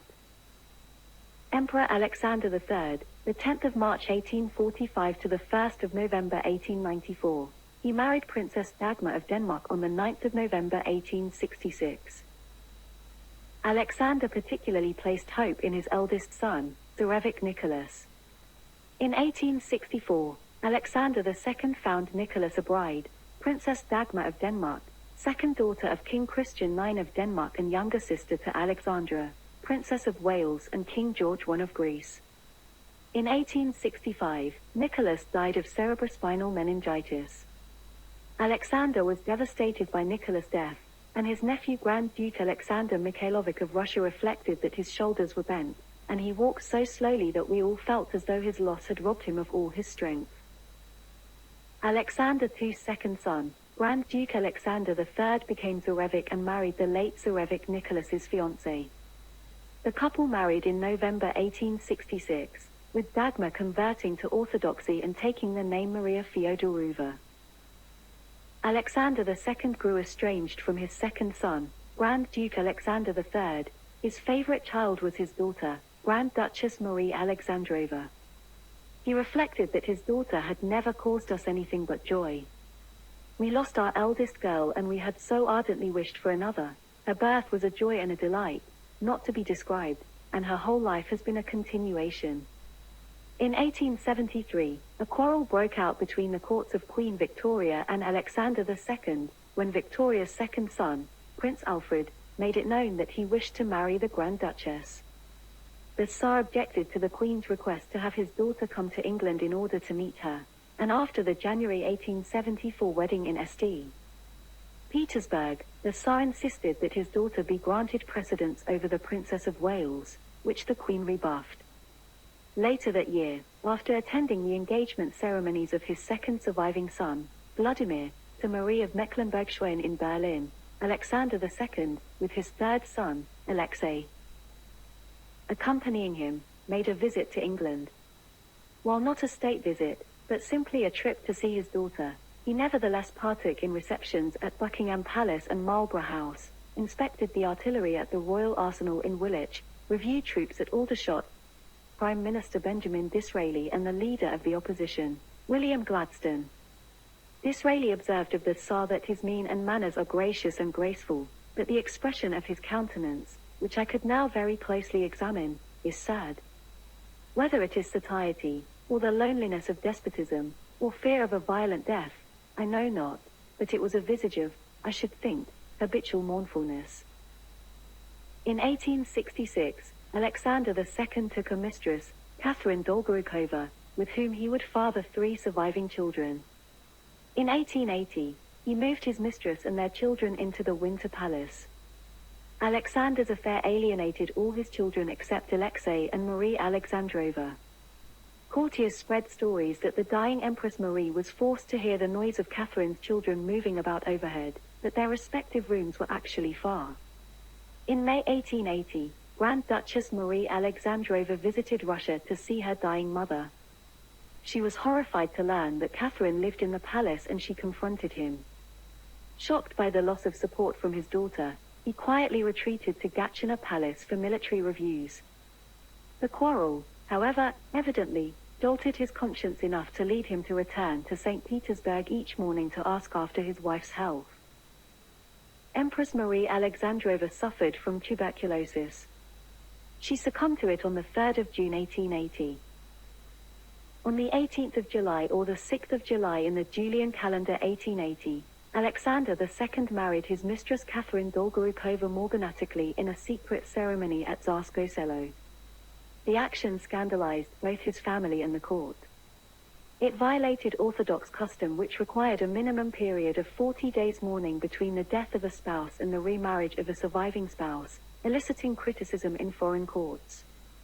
Alexander bestowed on Catherine the title of Princess Yurivskaya and legitimized their children. Before their marriage, Alexander and Catherine had 4 children. They were Prince George Alexandrovich Yurievsky, 1872 to 1913, who married Countess Alexandra von Zarnikow on the 11th of February 1900, and they were divorced in 1908.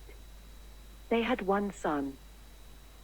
Princess Olga Alexandrova Yurivskaya, 1873 to 1925, who married Count George of Merenberg on the 12th of May 1895. They had 3 children.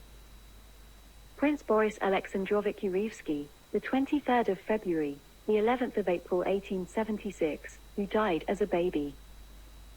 And Princess Catherine Alexandrova Yurivskaya, 1878 to 1959. She married Prince Alexander Vladimirovich Baryatinsky, 1870 to 1910, on the 18th of October 1901. They had 2 sons. She remarried Prince Sergei Platonovich Obolensky on the 6th of October 1916, and they were divorced in 1924. Alexander II appears prominently in the opening 2 chapters of Jules Verne's Michael Strogoff, published in 1876 during Alexander's own lifetime. The emperor sets the book's plot in motion and sends its eponymous protagonist on the dangerous and vital mission which would occupy the rest of the book. Verne presents Alexander II in a highly positive light, as an enlightened yet firm monarch, dealing confidently and decisively with a rebellion. Alexander's liberalism shows in a dialogue with the chief of police, who says there was a time, sire, when none returned from Siberia, to be immediately rebuked by the emperor, who answers, well, whilst I live, Siberia is and shall be a country whence men can return. The films Katia, 1938, and Magnificent Sinner, 1959, depict a highly fictionalized account of the Tsar's romance with the woman Catherine Dolgorukova, who became his second wife. In The Tiger in the Well, Philip Pullman refers to the assassination, though he never names Alexander, and to the pogroms that followed. The anti-Jewish attacks play an important role in the novel's plot. Andrew Williams's historical thriller, To Kill a Tsar, tells the story of the People's War revolutionaries and the assassination through the eyes of an Anglo-Russian doctor living in St. Petersburg. Oscar Wilde's first play Vera, or The Nihilists, written in 1880, Alexander II's last year, features Russian revolutionaries who seek to assassinate a reform-minded emperor, and who, in the play, ultimately fail in their plot. Though Wilde's fictional emperor differs from the actual Alexander, contemporary events in Russia, as published in the British press of the time, clearly influenced Wilde.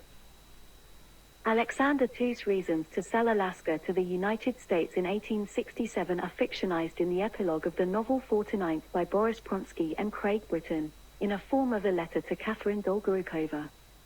Prior to that, the book explores the events immediately after the first assassination attempt on the Tsar in 1866, as well as the relationship with his brother, Grand Duke Konstantin Nikolaevich. Mark Twain describes a short visit with Alexander II in chapter 37 of The Innocents Abroad, describing him as very tall and spare, and a determined-looking man, though a very pleasant-looking one nevertheless. It is easy to see that he is kind and affectionate. There is something very noble in his expression when his cap is off. Honors, domestic orders, and decorations bestowed on Tsar Alexander II by the Russian Empire were as follows. Knight of St. Andrew, 1818. Knight of St. Alexander Nevsky, 1818. Knight of St. Anna, First Class, 1818.